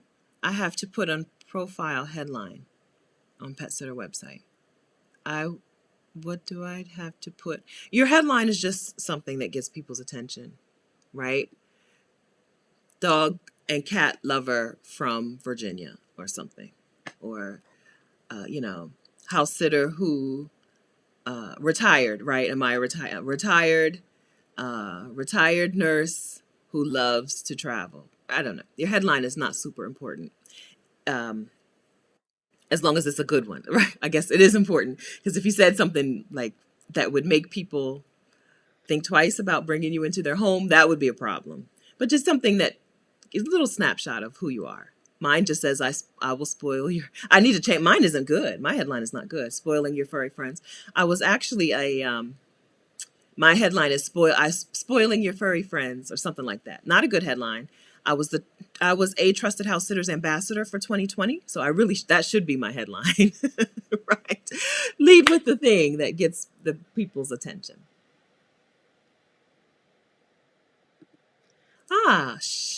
Shangzi Brown. Hello, Stephanie. Thank you for your comments about ease. Cheap air travel is the struggle for me. Okay, so I think we're in the same place. I am trying to not do cheap air travel anymore. Because number one, I have no points with any airline because I've gone and gotten the cheapest every time, including buying tickets from third-party sites where you don't get any points, and I don't, so I don't have any loyalty points. Sometimes going cheap is actually more expensive in the long run, and that's a thing. And then I end up miserable during flying time. I'm miserable on travel days. I don't like travel days, whereas if I was not going as cheap, I might like them a little more. I actually looked so I'm going to Mexico. I haven't told y'all this. I'm supposed to keep it a secret, I think. And then I told one time, then I acted like I wasn't going. I'm going to Mexico December 27th. I am. I'm going to San Miguel de Allende December 27th. I don't remember I'm supposed to tell you that or not. I'll be in San Miguel for just like 10 or 14 days. And I looked for a business class ticket. I was like, I'm going to fly business class, right? This way I'm going to get myself into a lounge, stay in a business class lounge and be more comfortable in my seat. I think this is what you're talking about, right? You're talking about Yeah, cheap air travel is the struggle. We can embrace more ease by not traveling so cheaply. I agree with that. I'm there now. I actually didn't get a business class ticket because there was only like $8 price difference, I think. $7 or $8 price difference because I bought my Mexico ticket, so it's kind of late. And I'm traveling Christmas week, so everything is more expensive. So it really, I was ready to buy the business class ticket. Literally a $7 or $8 difference.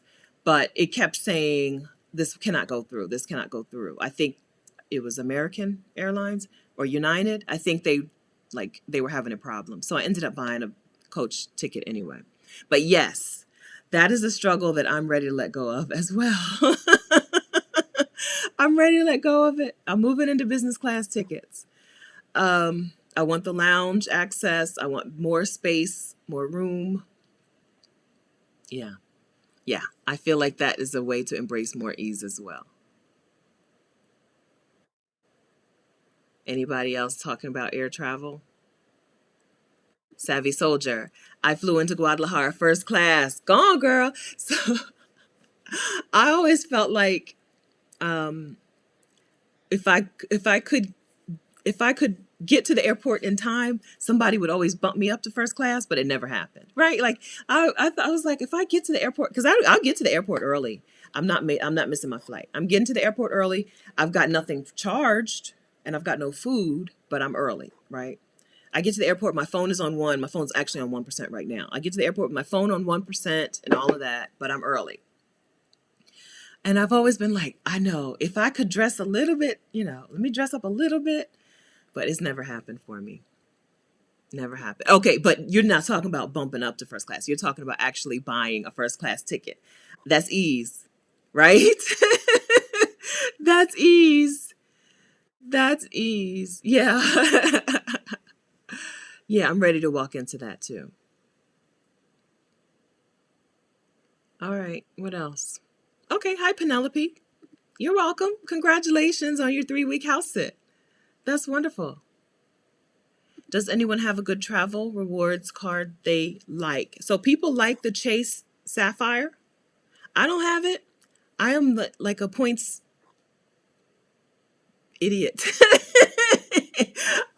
This is the only time I really talk bad about myself is when I talk about how many points I've left on the table. But people love the Chase Sapphire rewards card and Amex something else. That's all I got.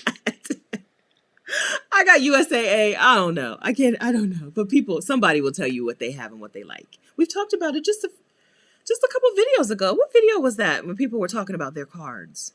Might have been on Rashida's channel because it wouldn't have been here. It might have been on Sheeta's on the Loose. Mind Your Business 82. I flew first class from New Jersey to Texas in August, and that was it for me. Either business or first class from here on out. I think that's a door that you can't walk back through, right? You can't walk back through the housekeeper door, I don't think, and the laundry lady door. I don't think you're walking back through the business and first class door. Back to economy. I don't think so. I'm ready to do it, but yeah, I agree. I don't think it's going to happen. Yeah, question and research. My brother always catches those first class upgrades. I think my parents have been upgraded to first class once, and my cousin one time came out to visit us here, and he got upgraded to first class, but it's never happened to me. So I'm gonna have to just pay for it. Hermes Addict, I have 3 airport lounge memberships. They're all worth it. So Trusted House Sitters, one of the bonuses that they're giving when you get your membership if you upgrade to that top tier is that you get some airport lounge passes. I think 2 per year. Something like that. I don't remember how many. Yeah. I've never been in an airport lounge. I actually Googled before I tried to buy this business class ticket. I Googled, like, how does it work? Do you board your, I don't know. Do you board your flight from the lounge or do you leave the lounge in time to get to the gate? I guess that's right. You don't just, there's no like secret tunnel from the lounge to the plane.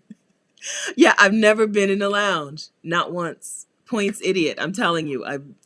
I don't fly all that much, believe it or not, because I just stay places. I go somewhere and stay there. I might stay for 6 months, but I don't fly a whole lot.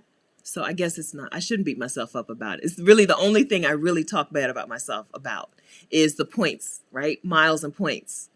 How how much I've wasted and not not gained when I should have been gaining points and miles.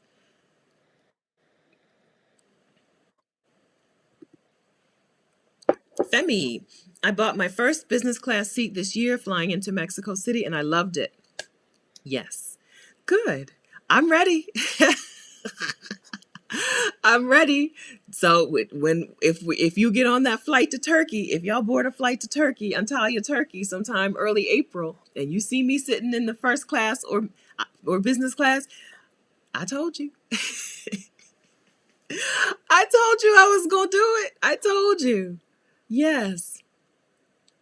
Hi, Becoming Nirel. Stephanie, is the challenge going to help us define our audience? Yes, if you have an idea. If you have no idea, so if you're like, I don't know, I would love a YouTube channel. I don't know what I want to talk about. I don't know who I want to talk to. Then no, I can't help you. Right? You have to have some clue. Then yes, I'm going to help you. First thing we do, who are we talking to? What are we talking about? That's the very first thing. You can't tell YouTube until you know. You can't tell YouTube who you're talking to and what you're talking about until you know who you're talking to and what you're talking about. So yes, Nirel, yes. You already have a channel, right? Yes. Yes. That's important. This is part of what we do to tell YouTube, to help YouTube bring us people because they're really good at it. YouTube knows our business. When you watch a YouTube video, it gives them data. When you watch the next one and the next one, they have data on you. They know what you like. So all you have to do is get YouTube to connect you, to associate you with somebody else, right? Once they know, oh, she's like this, then they will start associating you and recommending you to people who like that channel. We find this is what we're going to do during the challenge. We're going to find a relevant video that's doing really well right now. And we're going to tell YouTube, hey, after that video, please suggest mine. That's it. That's it. But yes, so yes, Nirel, you do need, and we need to be clear on who we're talking to and what we're talking about in order for that to work. And yes, that's day one of the challenge. So you sign up. Hi, Luella. You sign up to the challenge at vicarious.com/challenge. Hurry up though, because I'm closing the number of participants. You should be YouTube. Here's a link. YouTube vicarious.com/challenge is the link. I'll put it in the description if you're watching the replay. Hi, if you're watching the replay. I'm glad you're still with us. Yeah, so I'm going to do that. Yes, so if you want to sign up for it, you're going to have to sign up for it now. It's coming. I'm going to do it at least every other month. I'm going to try to do it back-to-back months, but at least every other month. So if you can't do it this time, it'll be back in February, at least, if not January. I was going to say Monday. Monday is not January. And at least February, maybe January. Okay, so we're still talking about finding remote work. The reason I said Libria Jones's video is that she is the queen of helping you find remote work. And she has a bundle called the Remote Ready Bundle. Yes, okay? So watch Rashida's video. You can leave this video if you want and watch it now. I'm not kidding. All right? You can leave this video and watch that video now. Rashida Dow is Sheeta's on the Loose. Her YouTube channel is Sheeta's on the Loose. And the video is with Libria Jones. And if I can find my own comment, I'll relink to it. Or let's see, I'll put it back on the screen.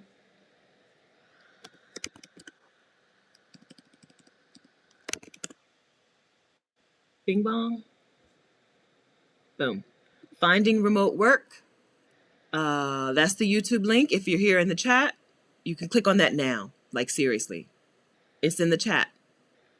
Maybe I need to recopy and repaste. Oh, I can't do that. I lost it. I don't know. It's in the chat, okay? Or just go to YouTube, look up Sheeta's on the Loose, and then look at her, find that video. Sheeta's on the Loose. Okay? Okay. Remote work. Okay? All right. Okay, TL says wear a blazer. Okay. All right, I'm gonna work on it.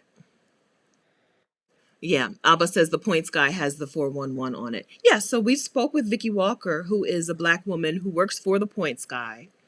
in Exodus Summit in 2020. She did a whole session on it for us, on points and miles. I didn't, I don't know. Like, she wasn't talking to me. Like, my foster sister said, she wasn't talking to me. I didn't get it. I don't know. I didn't get it. But now I'm ready to get it. I need to go back and rewatch that session. I was just like, I'm here. That was a year. What? So that would have been more than a year ago. And I still haven't made any progress. But I'm going to work on it now. Because I want to fly. I don't want to, I'm ready to upgrade myself. And so I just moved my business bank accounts over to a bank that gave me, I think, 30,000 miles or something. I don't know, 30,000 something. So I'm ready to start using those points. And then once you fly business class, it's easier to get the next level of points for the next business class ticket. You know what I'm saying? I'm ready. I'm ready, Abba. I know, Amelia, Turkey is so pricey. I had considered, so these budget airlines in the UK are really struggling during COVID. I considered flying just into like New York on an international carrier, right? On like whoever. Air Canada seemed to have a decent price from New York to London, or Virgin. So I think they both had good prices. I was considering flying that way, flying and then taking a budget airline like a Ryanair to Turkey. But COVID, I don't think that's a good idea. I so I don't. I think I'm just going to pay the Turkish Airways price. Turkish Airways and I think KLM. It's not going to be. I don't know if flights. I don't know. Right. So I have an alert set up with Scott's cheap flights, and I have a couple alerts set up. It's not going to be cheap. I don't think we're going to get a cheap ticket unless some kind of flight deal happens or something, right? Because now gas prices are high, and so, girl, same. All I can say is same. Any suggestions? Mm-mm. No. My suggestions are just to set alerts with those like Momondo or Skyscanner or whatever, whoever you used for whoever you use for flight searches, set alerts. Make sure that they tell you if this price drops below X dollars, make sure they tell you. Because I go places for such a long time, I don't really care about spending a lot on a flight that much, right? Because like even my flight to Mexico, which is normally a $200 ticket round trip, I think I paid four something, five something, because I don't mind booking last minute and whatever. But I'll be in Turkey for 3 months. It's different for me because I'm going to be in Turkey for 3 months. So it may not, you got to figure out what's worth it for you, right? Is it going to be worth it? If you're going to Turkey for 4 days, is a $700 or $800 flight worth it? I don't know. I have the privilege of flying out of New York airports or the DC area airports. So I get a lot of choice. So I can find something a little cheaper, but I have seen that they're very expensive right now. So all that to say, I don't know. I don't know. I don't know. Let's see. Jillian, what link do you want me to drop again? Holler at me. Tell me what link you want me to drop again. All right. Okay, so I've skipped all around in the chat, so I missed most of the chat, but it's been 2 hours. So I think we're going to shut it down. I have my alert set for Turkey. They had good prices next month, but they have shot up to around $600 now. Yeah. Don't make fun of me, Makeda. I had to look it up. I promise you, I Googled that. I promise. I Googled if I'm in the lounge, how do I get to the plane? Do I have to leave the lounge and go to the gate? I just needed to know. I needed to know. How much time do I need to fit into this? I know, Kat says that's right. Rebloom Room is Kat. She's saying the Ryanair flight doesn't sound like ease. Yeah. So and I don't for that reason, right? And just because going to two countries is going to be a hard thing during COVID. Direct flights are the way to go. Like I said, y'all, I really did think we were almost done with COVID, and now they talking about Omicron is raging. So I don't know. I really thought we were almost done. I promise you, I did. Um, but now it's not. Now, yeah, so direct flights are the way to go anyway. But that was an option that I had been thinking about.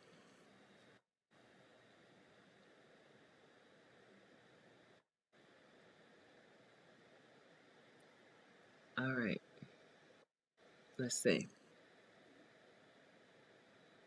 Child, this is the problem with them being in the Midwest, being in the middle of the country.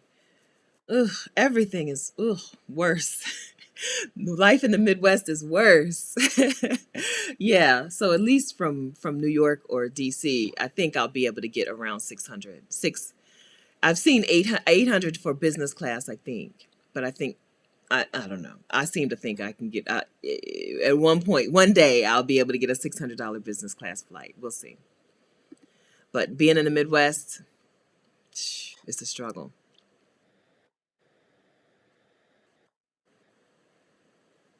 Okay. All right, so how did we do? We talked about ease. We talked about how to embrace ease. Is there any part that we missed? I think we're done. I think we're done. I think we're done. I'm really hungry. I'm really hungry. I had a banana. That's all. All right, so anybody want to share in the chat anything new they're going to do before we go? Any new way that they're going to add a little more ease into their life? Anybody going to start getting their groceries delivered? Anybody going to look for a housekeeper? Anybody going to look for somebody to come to their house and do their hair? Anybody going to move? Move to a cheaper place where you can afford more? Anybody going to, what else? Fly business class or first class?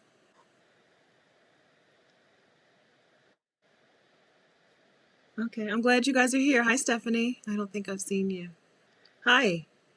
All right. Anything that we're going to do? Okay. So, yes. Okay. So the decluttering challenge, if you signed up to be a coach for the decluttering challenge this afternoon, I'm hollering at you guys. This afternoon, you will all get an email from me. I'm going to sit down and record something and send you an email so that you'll know the challenge is on. December is right around the corner.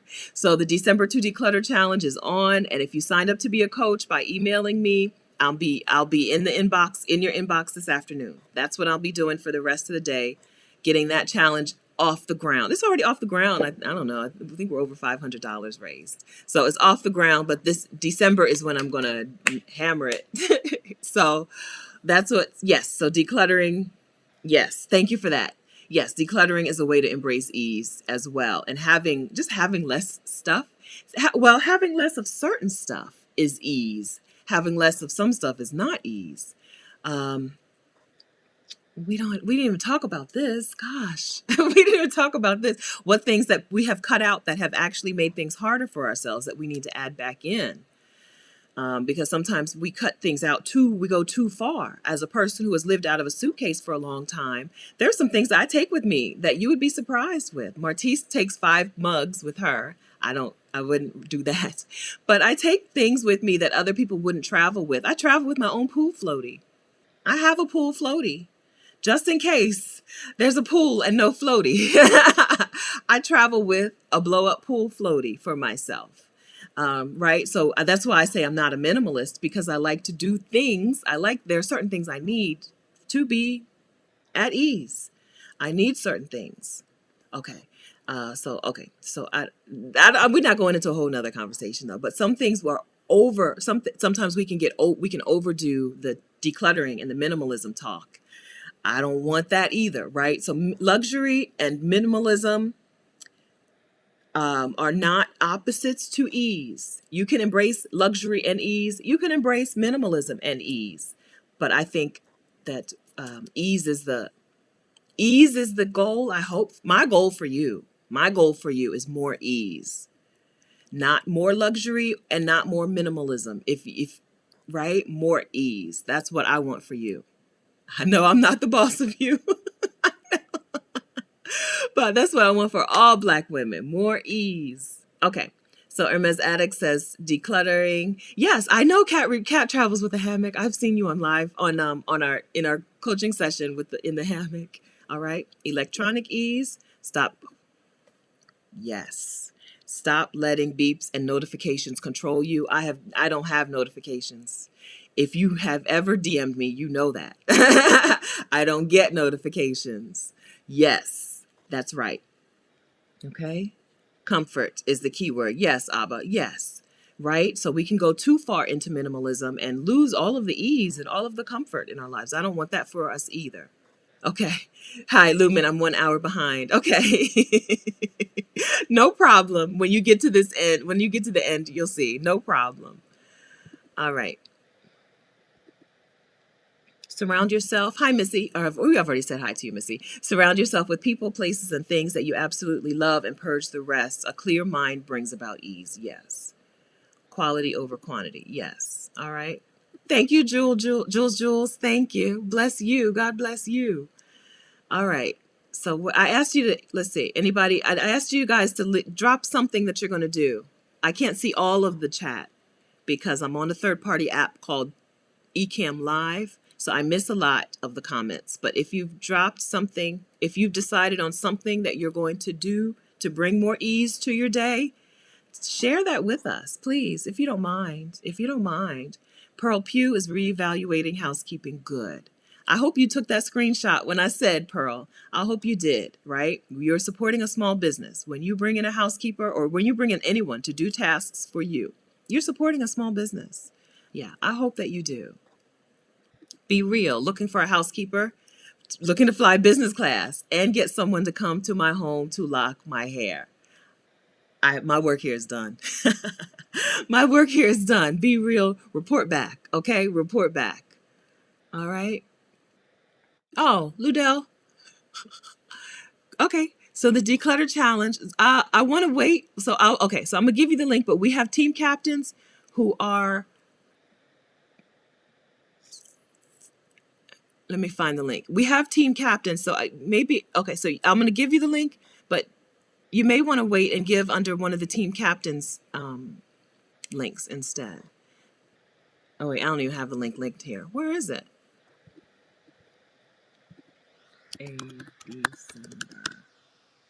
Okay. So so the declutter challenge link is here. It's a money challenge where you give money for every box, bag, bundle of items that you declutter. Okay. December. Oh, this is one of the captain's links. Okay. December2declutter.org. And this Feel Good 365 is, I don't remember. It's one of the captain's individual links. But if you just go to December2declutter.org, that's the general link. And then you'll find a captain. Let me re-link that without her thing. You'll find a captain to give money under. We're going to talk more. It's a December challenge, and we're still in November. So I'm going to give you much better info about the challenge later. Okay? I promise. But this is what we're doing. We're decluttering, and then for every bundle of items that we get out of our home, we're giving at least $1. You can give much more, but at least $1 to the challenge. Then the money is going to a Black woman creator so that she can take a sabbatical. Okay? So we're bundling the money to give to a Black woman so she can take a sabbatical. But we'll have more info on that because I still have to read through all the emails of the women who want to be the recipient of the money. So I'll have much more info on that. That's every day this week. I have some stuff to get this challenge off so that on December 1st we can go. That's Missy. Thanks, Missy. Feel Good 365 is Missy's link. Kathy's link. You'll see. When you go to December2declutter.org, you'll see. If you're watching from the future and the December Declutter Challenge has ended, still go to the link. There might be some way for you to participate.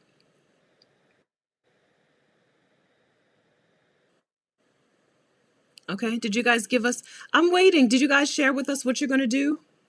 Come on. I don't want these 2 hours to have been in vain. Okay, so share with us what you're going to do to bring more ease, to welcome more ease into your life. Okay, Crystal B, I'm applying for a travel rewards card online right now. Thank you, Stephanie and folks from the chat. Good. Also planning to try house sitting once I land my remote job and declutter my apartment. Good, Crystal, you're on it. Good. Wonderful. Okay, anyone else want to share what they're doing? Making bubble baths my new norm. More ease, more joy, more peace. Morning, hi, my life and sister locks. Morning meditation to ease thoughts and worries. Wonderful. It's a wonderful way to start off. It's a wonderful way to start the day. I start my day by picking up my phone. Wrong answer. I sleep with the phone in the bed with me. And then first thing I do, before my eyes are really even adjusted, I pick up my phone. I got to get rid of that. I got to get rid of that. So my life in sister locks. If I steal this morning meditation as my new morning routine, thank you for that. Thank you for saying that so that I know that this is something that I need to do myself. As Lady 707, I receive alerts that remind me to be mindful and breathe. Wonderful. Wonderful. Yes. Angela needs to figure out how to modify my notifications. My phone is beeping all the time. Get rid of them. Get them off. Nothing is urgent. Nothing is urgent. I promise you. Nothing is urgent. It's not urgent. It's not urgent. I told y'all I was just in Black Enterprise on blackenterprise.com. I didn't even know till after dinner was over. Nothing is urgent. It's not urgent. I've turned off. I don't have notifications. Rashida will be like, I know you. Are you ignoring me? I'm like, girl, I didn't even know. I did not know. I don't have notifications on. I don't have notifications on for anything. Nothing. I have to go and look. If I want to know something, I have to go and look for it. Get them off. Get notifications. Get them off your phone. Instagram and Facebook were the first notifications I got rid of, I think. And then now I don't get anything. No email notifications, no nothing. PayPal, for a long time, I still had PayPal notifications. So when I made a sale, I would get nothing. No notifications. All right. Question and research. I would like to stay off of social media for at least one day. Good. Do it. Get started, right? Just pick a day. Put it on your calendar. Pick a day. I'm going to start. Hi, One Jungle Soul. I'm going to start my day by walking 6,000 steps. More ease. Very good. Embracing peace of mind. Walking is wonderful. Rare Hibiscus, signing up for trusted house sitters so I can focus on myself and on creating. Good. I think house sitting is a life hack. I think it is. I think it is. I think if you can spend some time, it's like every house sit is like a little retreat for me. I treat every house sit like a little retreat. Here's some things I want to do. Some books. Sometimes I just go to their bookshelves and pull out a book or two. I'm going to read this book while I'm here. Right? I'm going to read this book. I do. I go to the bookshelves. I find a book I want to read. I pull out the book next to it. I pull it like out and stick it out so I can remember that this is where I'm returning that book. Right? I treat it like a little mini retreat. That's why I don't mind staying in the house. I got stuff I'm going to accomplish here. All right. Miranda, decluttering will give me more freedom and clarity of mind. Yes, absolutely. Oh, Colette, I just retired. My last physical day at work was last Tuesday. Congratulations, Colette. This was a step of embracing more ease for me. Good. I'll keep you posted as I progress. Good. More ease. Retirement is ease, right? I hope retirement is ease for you. I know, Amelia. I know it's wrong. But I have to share. I can't keep a secret. I can't keep, even the bad stuff I do. I got to tell you. It's terrible for me. The blue light, all of it, the whole thing is terrible for me. I do it though. I sleep with my phone and my laptop in the bed with me, and some notebooks. I would show you my bed right now if it didn't look a mess. I got too much stuff going on. I just came back from the store. It's like a grocery bag on the bed, like just stuff on the bed. But I do. It's wrong. I'm telling you, it's wrong. I know. Okay. Did we share? Everybody? Did everyone share something? I can't close. I'm hungry and I can't leave until you share what you're going to do. Okay? Share how you're going to embrace ease. Books, audio books are fantastic. Fantastic. I've gone from reading, I don't know, maybe a book a year to probably at least 20, 25 books in the last year, just because I listen to so many of them on Audible. All right. Are you sharing? Am I missing it? Go A, Blakely, going to the doctor to check on all health concerns. Yes. When you have those concerns and you're not addressing them, you can't be at ease. Right. Then you go to the doctor and you find out all good. Okay. Right. Yes, address the things. It's not easier. Some people will think it's the easiest way is to not address things, but it's absolutely not. It's always harder if you wait too long. Always harder. Okay. Letitia, I listen to books on Libby. So Libby is a library, a borrowing app for audiobooks. Wonderful way to get audiobooks without paying for them. Yes. I've done Libby as well, but I think the only time I did it, like sometimes you have to wait to get the book you want. Yes, Libby is a wonderful app for audiobooks, and you borrow them. It's a library app for audiobooks. Well, all y'all phone bed sleepers, this is the last day. Last night was the last night we do that. It does not help you fall asleep better. No, Amirio J. No, absolutely not. I think, yeah, this the last night was the last night. We don't do that anymore. I'm gonna have to make a place for it. Maybe put the charger in the bathroom and then just charge it in the bathroom overnight or something. That way I don't have to be worried about it. That's the last. We don't do that. Okay. Good. Hi, yes, Lisa, you sure are, Latina. Latina says, I'm in your YouTube coaching to build my channel to help me transition to remote work and more passive income. Good. Yes, you are. Yeah, that's what we're working on. I think that is the help. Like I said, some Black women have the money to go, right? You just need to go. But if you don't have the cash to go, you can still go. We're going to work on it. We're working on these things. I'm not kidding when I say that the way for Black women in the United States to embrace more ease is to leave the United States. I'm not kidding. I'm not kidding.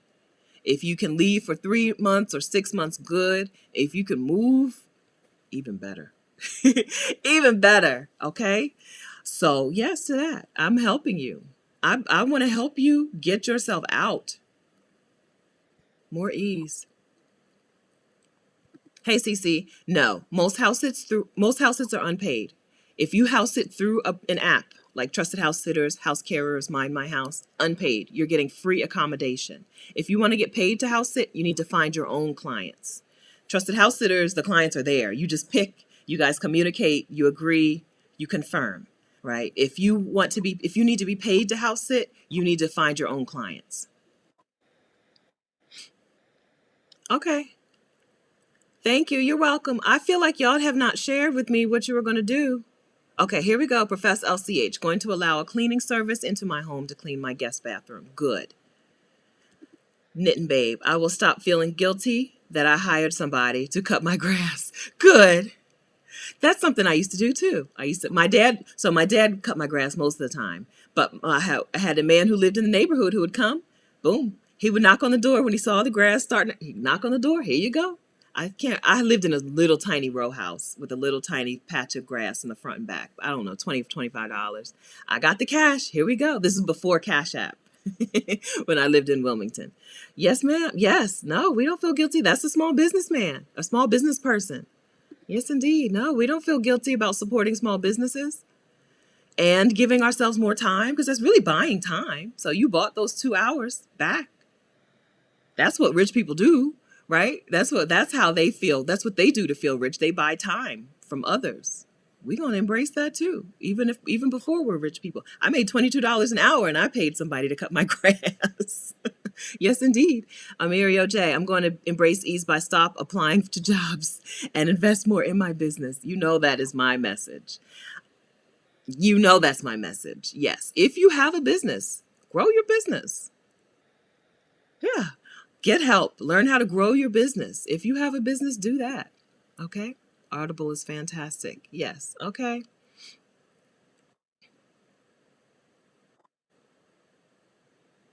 Ah, Angela says Will Smith's book was fantastic. Okay, good. Kathy runs a book club. Kathy has her own book club. So if she's here, I'll ask her about if she's got that on the schedule for us. Just focus on me now. Yes, Sean. Started my decluttering, lots of giveaways at my curbside. Good. Oh, Nubian 1111. Good. Ashe, I read to give the first hour when I wake up to myself without social media and explore house sitting opportunities. Good. Sashay Jones, decluttering and minding my business, reframing the stories in my head are it for me. Good. Good. Missy, I just started listening to Abraham Hicks on YouTube in the morning and it's phenomenal. Good. You're welcome, Myra. Yes, another vote for Libby. Okay, SS's is turning off notifications. Continue grocery delivery. Add something new, Vanessa. Hi, Vanessa. Unapologetically continue grocery delivery indefinitely. Good. Let's add one new thing. Let's add more ease, more ease, more ease. Let's add to it. Edna, I'm focusing on healing rather than what can go wrong. Yes, keeping self-doubt at a peaceful place. Meditation and breathing and making time to pause and be in silence is a must. Yes, Edna. More love making with my husband. Do it. Look for Steph, please. Look for Steph, please. Do it. Laptop is going out of the bed. Yes. Laptop out of the bed. Last night was the last night. Out of the bed. Okay. Hi, Jessica. Welcome. We're glad you're here. Yes. Let Uber do the driving. More ease. East Europe, anybody? Is Turkey considered East Europe? Turkey borders on Syria, so I consider Turkey the Middle East. But it's also Europe too, right? Istanbul is also in Europe. So we have some women you're new earlier in the chat, Lumen, but once you get here, you'll see that, you'll hear what I'm saying. We have some women who are in like Croatia.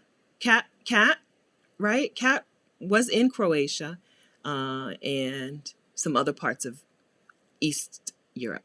Yes. Yes. Black women love it there.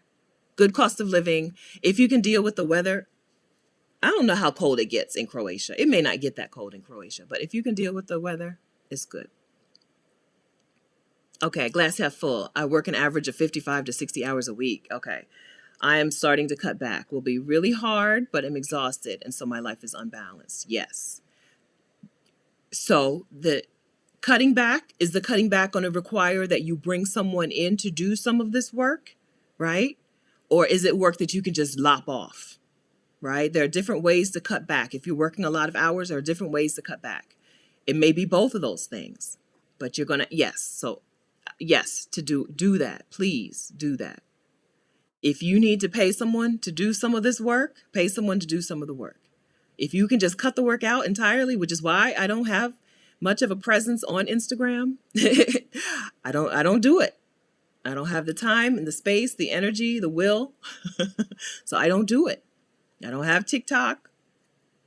I don't do some things. My Facebook for me is basically just a place where I go and spam y'all with my next video, my next video, my next video.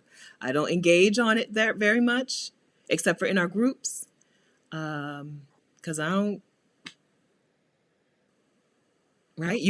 So either we cut things out or we bring someone in to do them for us, or both. Moral support. I want to learn how to build more passive income. Financing my independent life has been a struggle for me. Who talks passive income for Black women on YouTube? If I could think of someone, I would tell you. So like there are lots of Black women who talk coaching, running a coaching business, not necessarily passive. That's not passive income. But YouTube in itself is pretty passive income. Once you get a monetized YouTube channel, that's pretty passive. I make good money. For my last deposit was $41.41. My YouTube Google AdSense deposits money on the 21st, but this time it was the 22nd. I guess 21st must have been Sunday. Yeah. So my monthly money from October, my October Google payment from YouTube was 4,141. It was, I don't know, 4141 was a good number for me. So YouTube, right? So there are, yes, there is passive income. There are opportunities, coaching, but coaching is not necessarily passive, but YouTube can be. Mila, okay, so more ease. Mila, reading fun magazines and doing word search books with a cup of herbal tea brings ease for me. More ease. More ease. Hi, Bantu Viking. How do you feel about gala games as passive income? I don't know what that is. Nodes and gameplay can help with passive income. I don't know what that is, but I do want to make a game. I think that creating a game is passive income. I feel like books. So we talked last time about how I want to be a book publisher, right? So first author, then publisher. I think that the book publishing company has totally missed gaming for some reason. To me, books and games go hand in hand. If you write a book about a house sitter who solves crimes, you should also release a game related to the book. So I do want to make a game, or I want to pay someone. More ease, right? I do as little as possible. I want to pay someone to make a game once I finish the book. That's passive income, but I don't want to play games for money. Okay. Missy Shealy, I would love to leave for 3 months and restore. I hope you work on it. Make it a plan. So Sheeta's on the loose. Her group coach, she has group coaching that helps Black women get that plan together. Make a plan, right? To leave for 3 months, you need to figure out the job situation, right? Well, can you pause? Can you just take a leave? Does your job have a leave of absence policy? Or are you going to have to do something else, right? Are you going to need a different job? Are you going to need to quit or whatever? But figure out that policy, and figure out where you want to go. How, are they letting you in, especially during COVID? And then you need to figure out the money. What does it cost in that place? And how much money do I have? Going somewhere for 3 months is easy. It's much easier than people think it is, right? It's easier than taking a vacation.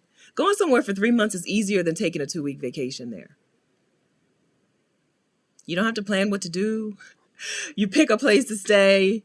You just go. You just show up. As long as you know, COVID makes things different. So as long as you know you can get there and you can get back. For me, it was easier to travel for a year than get a vacation approved, because my job would never approve my vacation time. Right? So that's when I say it's easy, I'm talking from my lens of having vacations be really difficult. Vacation time for me was really a difficult time. But quitting my job and going abroad for 12 months, easy.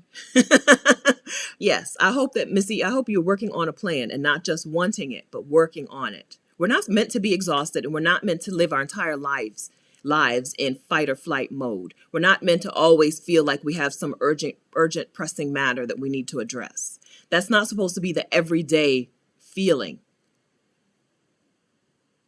It's not. That's supposed to be some emergency situations, but we've built a life, a country where everything is so urgent and pressing that we are exhausted, but we're not supposed to be. I used to work with women who would come into work. Some of them had kids and we worked night shift. They'd come into work and I'm like, this woman is standing up and sleep, right? Like she is working, her body, she can do the job, but her mind is gone. She is checked out. That is not natural. That's not normal. It's not good for you. It's not good for the patients in the hospital. It's not good for the other drivers on the road. Imagine the disasters that can happen and that do happen because we stay exhausted. I don't vote for that. I vote for you to get unexhausted. We are normalizing free time. You have to purposefully take free time. Nobody's going to give it to you. I am a serial job quitter. Quit that job. You need to purposefully take free time. Rashida has some videos on getting your leave of absence approved, or on Letitia who's here talked in the summit about how she got her leave of absence from her company and was able to use her sick time, I think, to pay her while she was on her sabbatical. We have to move with intention, just like we talked about dating. And I told you that I don't think just saying I want to start dating again is the way. I think I need to make some plans, including find some co-working spaces. And right, I listed out some things I was going to do. Maybe join a gym. I'm not committing to that, but definitely run, do some running, walking and running, be outdoors. Right? Same thing with time off.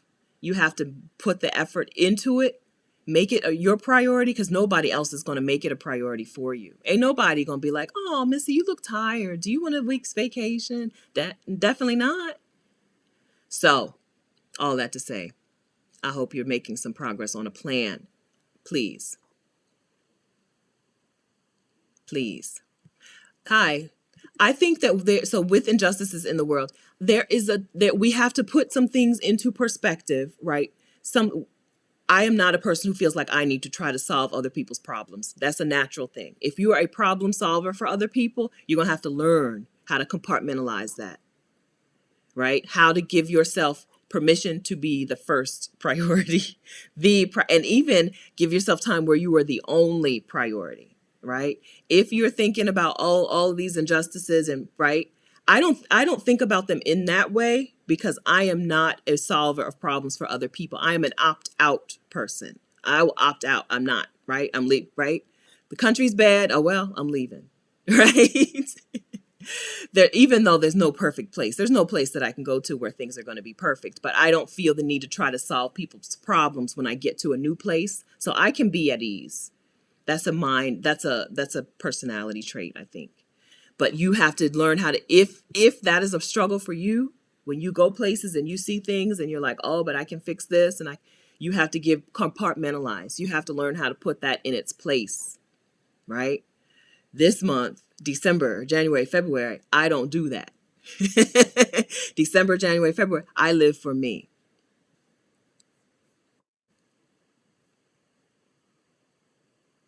Okay. All right. So I still feel like we did not do a good job of you telling me what we're going to do, how you're going to implement more ease. But I got to go because it's been 30 minutes that I've been wrapping up this video. Miranda, take her dog to the shop for bathing. Good. Yes. Let that groomer do their job. Yes. Let that groomer do the grooming. Thank you. And your dog will get to see some new people, some new faces. Good. Good. All right. Amelia, I'm going to stop giving so much of myself to others. I went as far as adopting 2 children from another country, spent $30K to do so. Now I don't even get as much as a phone call. It's time to make you the number one priority. More ease, number one priority. Ah, Letitia, I didn't know this because I don't open up Instagram enough. Letitia goes live on IG to do affirmations. Can you drop what time in the morning, Letitia? So she's Letitia's voice on IG as well. Can you drop, and she's a voiceover artist. Her voice is lovely and so melodic, so you'll like it. Drop your time. You can't link to your IG here, but if you tell us what time, that would be helpful. All right, EJ Crittenden, more DoorDash for breakfast and lunch. Good. All right. Hi, Roxanne.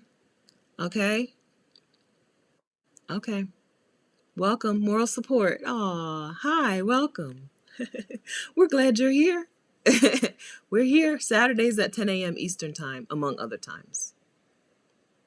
And you heard us talk about Turkey. Right now, we're planning on being in Turkey Easter of 2022. But COVID, I don't know. COVID is acting bad. Okay, so I think we did Cat Theo. Colette?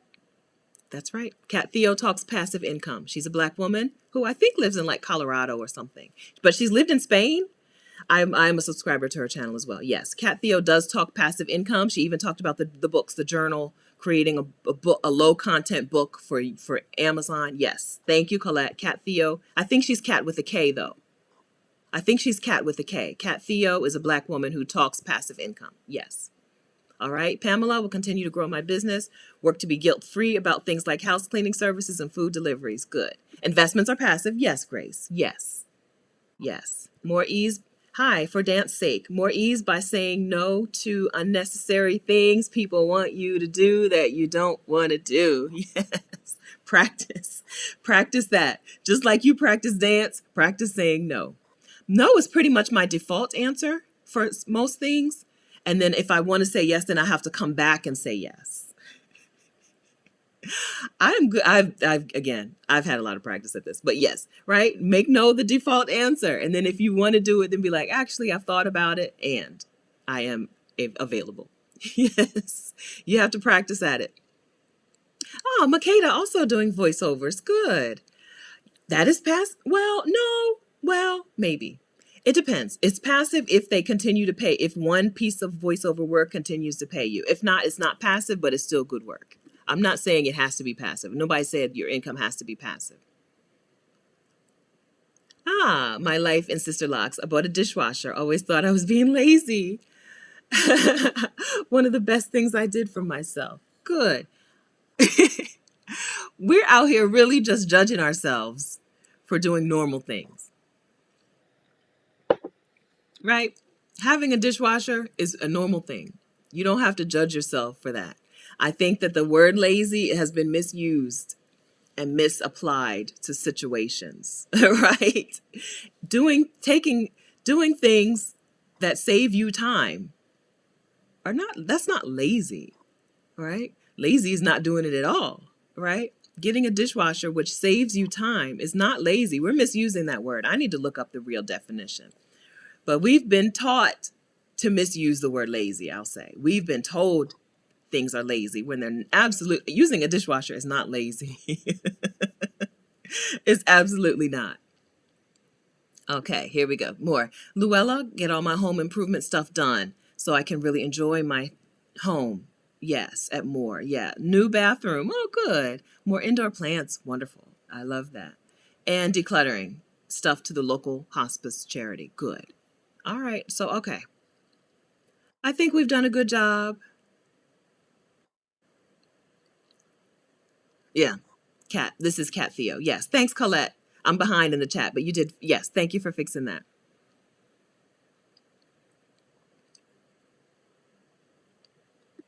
Vanessa Ruiz, actually, thank you for that, Vanessa. I asked you to report back a new change because originally you said something you were going to continue to do. Okay, so Vanessa's new change, actually put into practice adopting a minimalist lifestyle instead of just reading about it. Look into the December to declutter. Good, good. All right, more ease.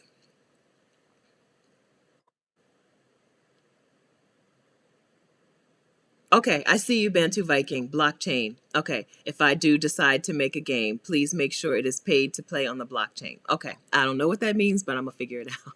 I'm gonna learn. I know blockchain is like cryptocurrency. I think that's what you mean. Okay, passive income, adding that to the to-do list. Okay, all right. I don't want to do TikTok. This is I would pay somebody to make TikTok videos for me before I would do TikTok. Actually, for the challenge, I might need to do some TikTok because I want the challenge to spread. I want us to raise enough money to send some Black women on sabbatical. So I've actually thought about doing TikTok. Ludell, freelancing out to new clients. Good. Yvette, I quit my job 2 years later than planned. Okay, but I'm finally free. Congratulations, Yvette. Never listen to the people who try to talk fear into your plans. That's right. We outside. We outside. Yes, I'm outside. Thank you all for your motivation. Thank you, Yvette. Congratulations to you. That's right. People only know what they know. So when they're talking about the fear, when they're speaking fear into your plans, because they only know that stuff. They don't know what you already know. You're further down the road than they are. Yeah.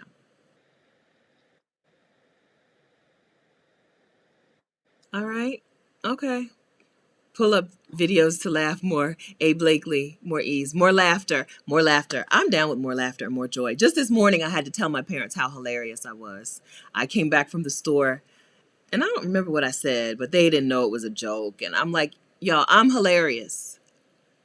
And my dad said, I said, y'all don't have a good sense of humor. And my dad said, it's too early in the morning. So more laughter, more joy, moral support. Hi, Steph. Okay, so thank you guys for joining in. I'm just going to hang out for a little bit longer. Thank you very much. Would you say that you have more financial freedom outside of a job than when you were in a job? I do, personally. I made $22 an hour as a pharmacy technician, so I did not have financial freedom at all. I make much better money now, and I have much more control over what happens. In my job, there's a ceiling, right? There's a ceiling. You can only work so many hours and you can only make so many dollars per hour. So there was a ceiling to my income. Now that I know how to make money on the internet, there's no ceiling. I feel like there's no ceiling, right? I just told you in the next year I plan to write a book, and then the next year I plan to do some publishing of other people's work, and then add some games to the mix, right? There's no ceiling. So yes to that. By far, more financial freedom outside of a job. A job is not a path to financial freedom, right? You have to, even if you have a job, like Rashida was an attorney, her job was not her path to freedom. The decisions that she made gave her financial freedom. She was able to retire at 39, but it wasn't because of the job. It was because of the decisions that she made and the investments, which someone just told us earlier, investments, right? The investments that she made gave her that financial freedom, not the job. So I agree with that. I think the job lifestyle is not the only way. We're just told that the job is the way, right? There are these roadblocks you have to hit, including a job that pays X, and then, a home that is X size, and then a car that's worth X.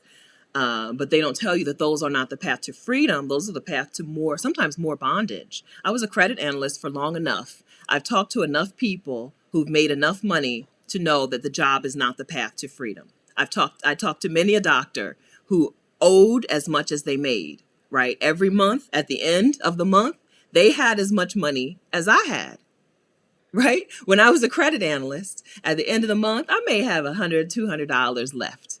That is my money after all my obligations are met.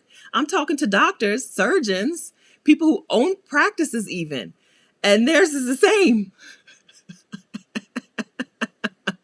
You did all this to be in the same spot I'm in? Dude, right? So no, the job is not the path for freedom. The other things that you do can lead to more freedom, including me running a business of my own. On top of all of that, the U.S. Tax system is set up to reward me, the business owner, not me, the person who works for the business owner. So all of this comes together to mean that, yes, more freedom now than before. There's no ceiling on my income. If you're a creator, an artist of any type, I hope that you start to embrace yourself embrace businesswoman stuff. Any person who creates things, including artists and musicians and YouTubers and writers, and right, if you create things, there is no ceiling, right? Just because you don't have sales today doesn't mean you're not going to have sales. There's no ceiling. I love this world. With a job, there's a ceiling.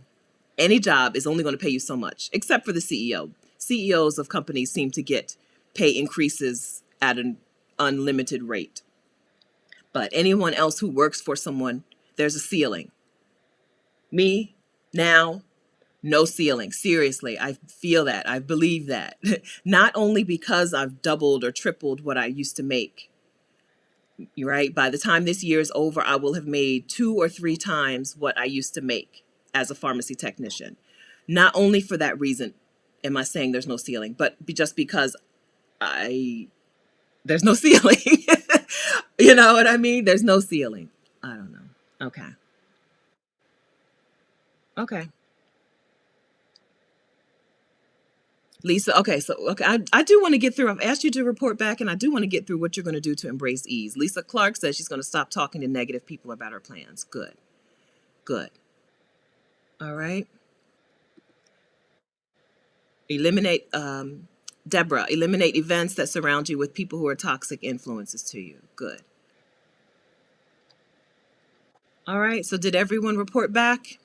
I don't think so, because we have 319 people here. I do not have 319 people reporting how they're going to embrace more ease. You can do it in the comments after the video ends. I don't want to have talked for 3 hours without you having come away with a way that you're going to embrace more ease in your life. Okay? Please don't let this have been in vain. Okay? I already told you what I'm doing. I'm not I'm travel. I'm booking my tickets. I'm booking better tickets. I'm traveling business class. Um, I'm getting someone in to continue to. I'm gonna get somebody in to do my hair again. Right? What new? That's the business class is the new thing, and then the other thing is the continuation thing. Right? I've told you. I've told you what I'm doing. Okay. So did you report? I'm surprised too. I'm going. I'm leaving. I've been ending this video for 45 minutes. Okay. But I'm serious. Did you report? Did everyone report? I think I'm at the end of the chat now.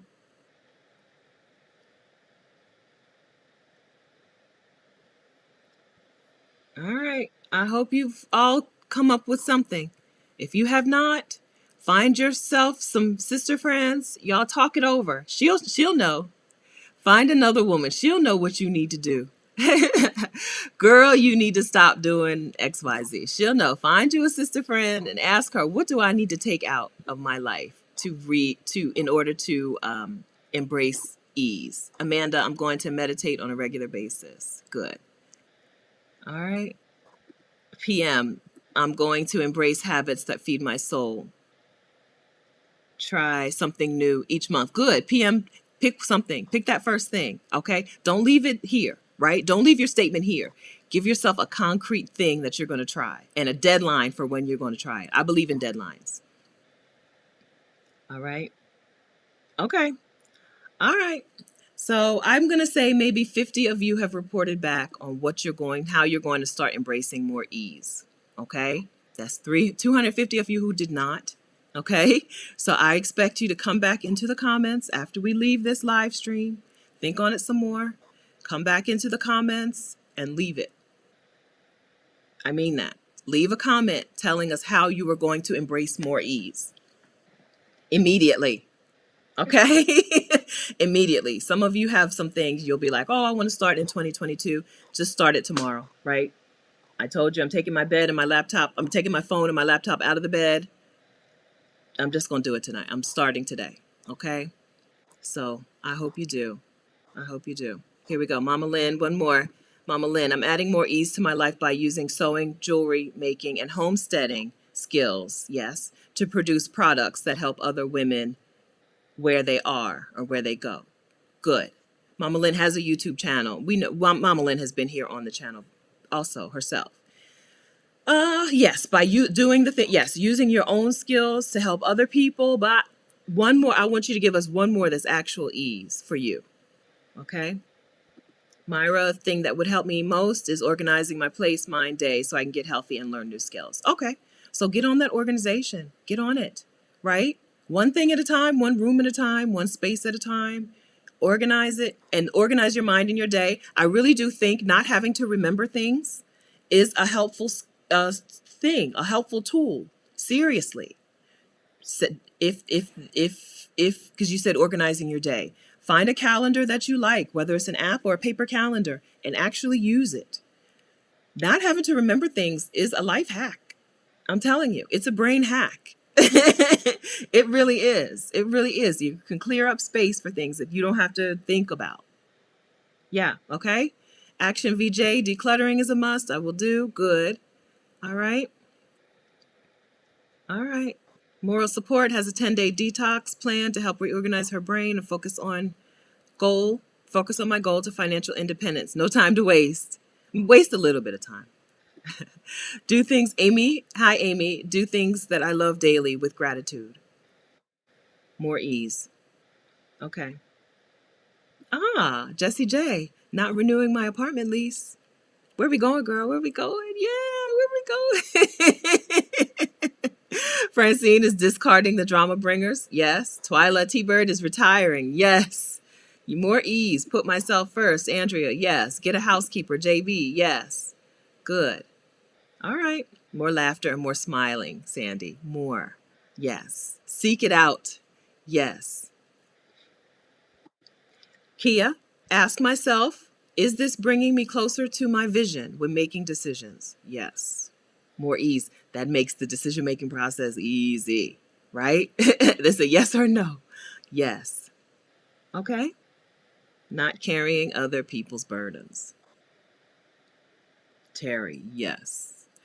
More ease. I'm telling you, that is an incredible, incredible way to live. Hello. I'm a witness. I'm a witness. Okay? Wonderful way to live. That's how we started out. Women bear the responsibilities in our families, in our jobs, in our relationships, in our with strangers. You ever have strangers just ask you to help with stuff because they know you're going to help, right? It's okay to put you first and say, I'm not carrying your burdens. I'm not carrying your burdens. They won't get it. They won't get it. They won't know. But you know, you get it. Okay. I think this is it. This is where we're going to end. Okay. So, everyone, more ease. Okay. If you still struggle with the idea of embracing more ease, go back through. Women left some really encouraging um, things in the chat to explain how they were able to embrace more ease, how they were able to change their mind about what it means. So I hope that we all go forward and do something today to bring more ease, and that we can keep doing in our lives. More ease, okay? Easy is not a bad word. Easy is not a 4-letter word. It's not, okay? I promise you it's not. As a person who does as little as possible, I'm telling you, it's not bad. It feels good, okay? All right. So you're going to hear from me in the email if you've signed up for the challenge. Okay, challenge the December to Declutter challenge, or if you've signed up to be a team leader, or if you've signed up for the YouTube challenge, you're going to be hearing from me today in the email. Yeah, everyone's getting emails from me. Okay, I think that's it. Okay, thank you for being here. Thank you for sharing and giving. All of the super chat money will go to the December Declutter challenge. Thank you for that, Quest Reborn. Hope y'all are still here. I'm sorry. I've ignored super chat today. Thank you, and Jill, and thank you, Roxanne, and thank you, Annabella. All right. So, and Joan, we already saw Joan's super chat. So thank you very much for those super chats. Those are going into the December Declutter Challenge.